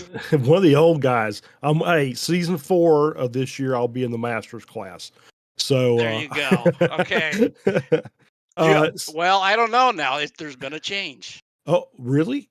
Yes, sir. Oh, I haven't We're heard this. bumping up the masters age from 55 to 60 for any new guys coming in. Oh man, The guys that are already there, grandfather men, they can stay or they can drop into S1 or S2 or pro and amateur classes, so to speak, if they want, or they can stay a master. But anybody that's not a master or new guys coming in, we're going to bump that back up to 60. And well then I guess I'll have to run Spec 2 for a few years. okay, then. yeah, we'll have to keep you around for a while. That's right. I really enjoy doing the broadcasts on Sunday. So we've got one more week of the Weekend Warriors this weekend. So week 12, it's a doubleheader at Sonoma with the Formula Fords and the Spec Racers. Sonoma, not really using iRacing, but obviously iconic racetrack. Especially on the NASCAR side, so it's going to make for some really, really exciting racing for these. And then we've got the week 13 V runoffs the week after that. And so I'll let you talk about that a little bit because I know you have a couple of announcements you want to make there. Yeah, this one's going to be special. It's the 40th running of that event, and if you count up 4 seasons per year, that's 10 years of this event. I didn't start it. A guy named Luca Verani that does the IGP Fun League, he started it and ran it for a few seasons, and then I took it over, and another guy took it from me for a couple seasons, and then I took it back. So it's bounced around a little bit, but it's been a staple of the SRF community now since, well, like I said, 10 years. At this time, like I said, it's special. We're going to have a few celebrity sim racers in with us. We're going to have some non-league members. It's open to non-league. And the first race is going to be the SRFs. And then the second race, which is going to be kind of the feature race, is going to be the Formula Ford 1600s. And it will have rain as long as iRacing lets me set it up that way. They promise they're going to have it in this build. That race will have rain, so you can expect 50 to 60 Formula Fords with some rain during that race. So it ought to be epic. It'll be amazing. What tracks are we doing for those 2 races? We are going to do another first for that one. We've never used a free content track for the V Runoffs Big Grid. It's always been Road America or Mid-Ohio or Watkins Glen. This time we're going to use a free content track, being Okayama, since it recently had a facelift. We're going to use that, and it's got a lot of good runoffs, so the guys on the wet tires that go sliding off can just go out in the sand and come back. So it's going to be interesting. It will absolutely be interesting. I think by the time that we get through that weekend and we get into week 1, everybody will be sick of rain. So and be careful what you ask for. That's exactly right. That's exactly right. Stevie, thank you very much. We appreciate it. As always, I'll thank you because I enjoy doing the broadcast. It's one of the highlights of my week. I enjoy doing the Weekend Warriors, and I'm glad to have been able to jump in and do the Tuesday night league as well. And so looking forward to capping the Weekend Warriors off in a couple of weeks, and then starting up with a brand new season with the changes that you've already talked about. So we're really, really excited about it. Yeah, thanks, Charles, and thank you guys for doing such a great job broadcasting, keeping everybody on their feet and entertained. It takes something to do that, so I appreciate it. And like I said, this league, and then especially the Weekend Warriors, I just have to thank all the guys on track, and I say it every season, but I truly mean it. It's those guys that week after week come out on track, do their best. You won't see any intentional wrecking. You won't see any of the stuff that you do, and some of the officials, to be honest, but our guys give it all they have, and got to appreciate that. So I appreciate their support of the league and just everything that we just have one of the best communities going, I believe. So thank you, and thanks to them. Completely agree. Thank you, Stevie. Thanks, guys. Thank you, Stevie, for joining us, and thank you for all the hard work you do behind the scenes. It's been a pleasure to be a part of this season, and we're happy to have you as a front man for all of it. And we also thank you for joining us here in the commentary booth. We really appreciate it, man. Thank you. Thanks, Ron. Take care, guys.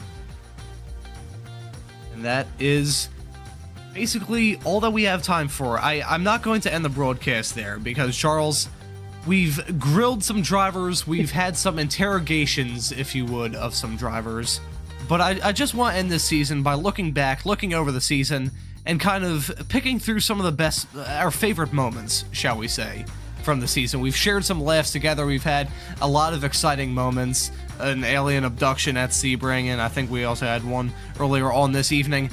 Some bizarre moments, some funny moments, but also some exciting moments. So, Charles, just what are some of your highlights from your time covering the series here? Oh yeah, it's, you talked about the alien abduction at Sebring, the Megan Overstreet ping into the catch fence at Road America from like 1,000 miles an hour. It's so many close finishes, so many great battles on track. And I always, like I said, I tell Stevie this all the time, is I just enjoy calling these series because he's right. It's one of the tightest communities and one of the friendliest communities to be involved with. If you want to get in and just do some good racing, single makes, whether it be Spec Racer or Formulas or MX5s, you're not going to find a better series to jump into than this. You will absolutely learn a lot. You will be challenged every time you get out on the track, and you will be involved in some weird stuff on top of that. So I'm really looking forward to finishing the Weekend Warriors off in a couple of weeks, and then we'll start the grind again for season 2 of 2024, and get a good view of all the changes that Stevie's going to make, because I know they're going to be, whatever they are, they're going to be exciting. I am really looking forward to the V runoffs at Okayama. As Stevie said, 60 cars, rain involved. I may join that race as well. I will embarrass myself publicly here on Apex Racing TV just because that sounds like an absolute hoot. So if you're watching this broadcast still here on Apex Racing TV, hit that subscribe button, hit the notification bell, stay up to date of everything here on Apex Racing TV, because we've got action 7 days a week, pretty much every single week, all year long. It is a great source of racing action and also discussion about the world of sim racing. So if you'd like to hear about a podcast here on Apex Racing TV, you can tune into the late Apex here on Apex Racing TV. That is streamed on Fridays at 5 p.m. Eastern, if I'm not mistaken. It comes on right after the Radical broadcast I've been doing on Fridays for about a year now. But forget all the other broadcasts. We're focusing on Ray Esports. It has been an absolute pleasure to be part of this season, to be part of this series. Fingers crossed we can get to do it all again, because it has been a joy. We've had amazing moments, exciting racing, and some weird moments as well, including some alien abductions. But still, hopefully it's been enjoyable, as enjoyable for you as it has been for me here in the commentary booth. But I think that'll just about do it. So for myself, Ron Mullins, Charles Bichelle, joining me in the commentary booth, Josh Wilkie, our awesome producer, working all the cameras in the virtual production hauler, the fans, the drivers, all the people that support this series, all the viewers tuning in here on Apex Racing TV. Really, without all the people working behind the scenes, including Stevie Ray as well, this series would simply not be possible. So for everyone that I mentioned, thank you all so very much for watching Season 11 of the Ray Esports Racing League, and we'll see you all again in the not-too-distant future.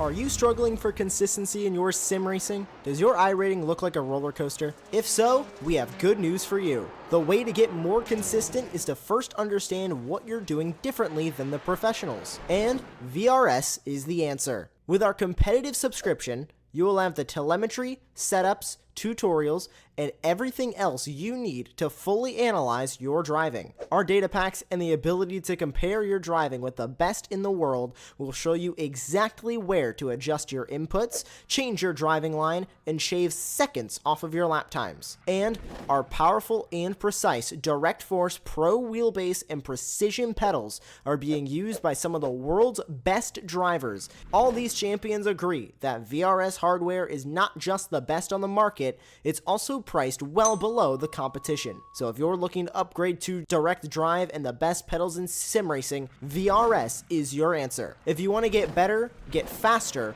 and make it happen sooner rather than later, You owe it to yourself to find out why so many people are switching to VRS. You'll be so glad that you did. Visit www.virtualracingschool.com and learn why the best use VRS.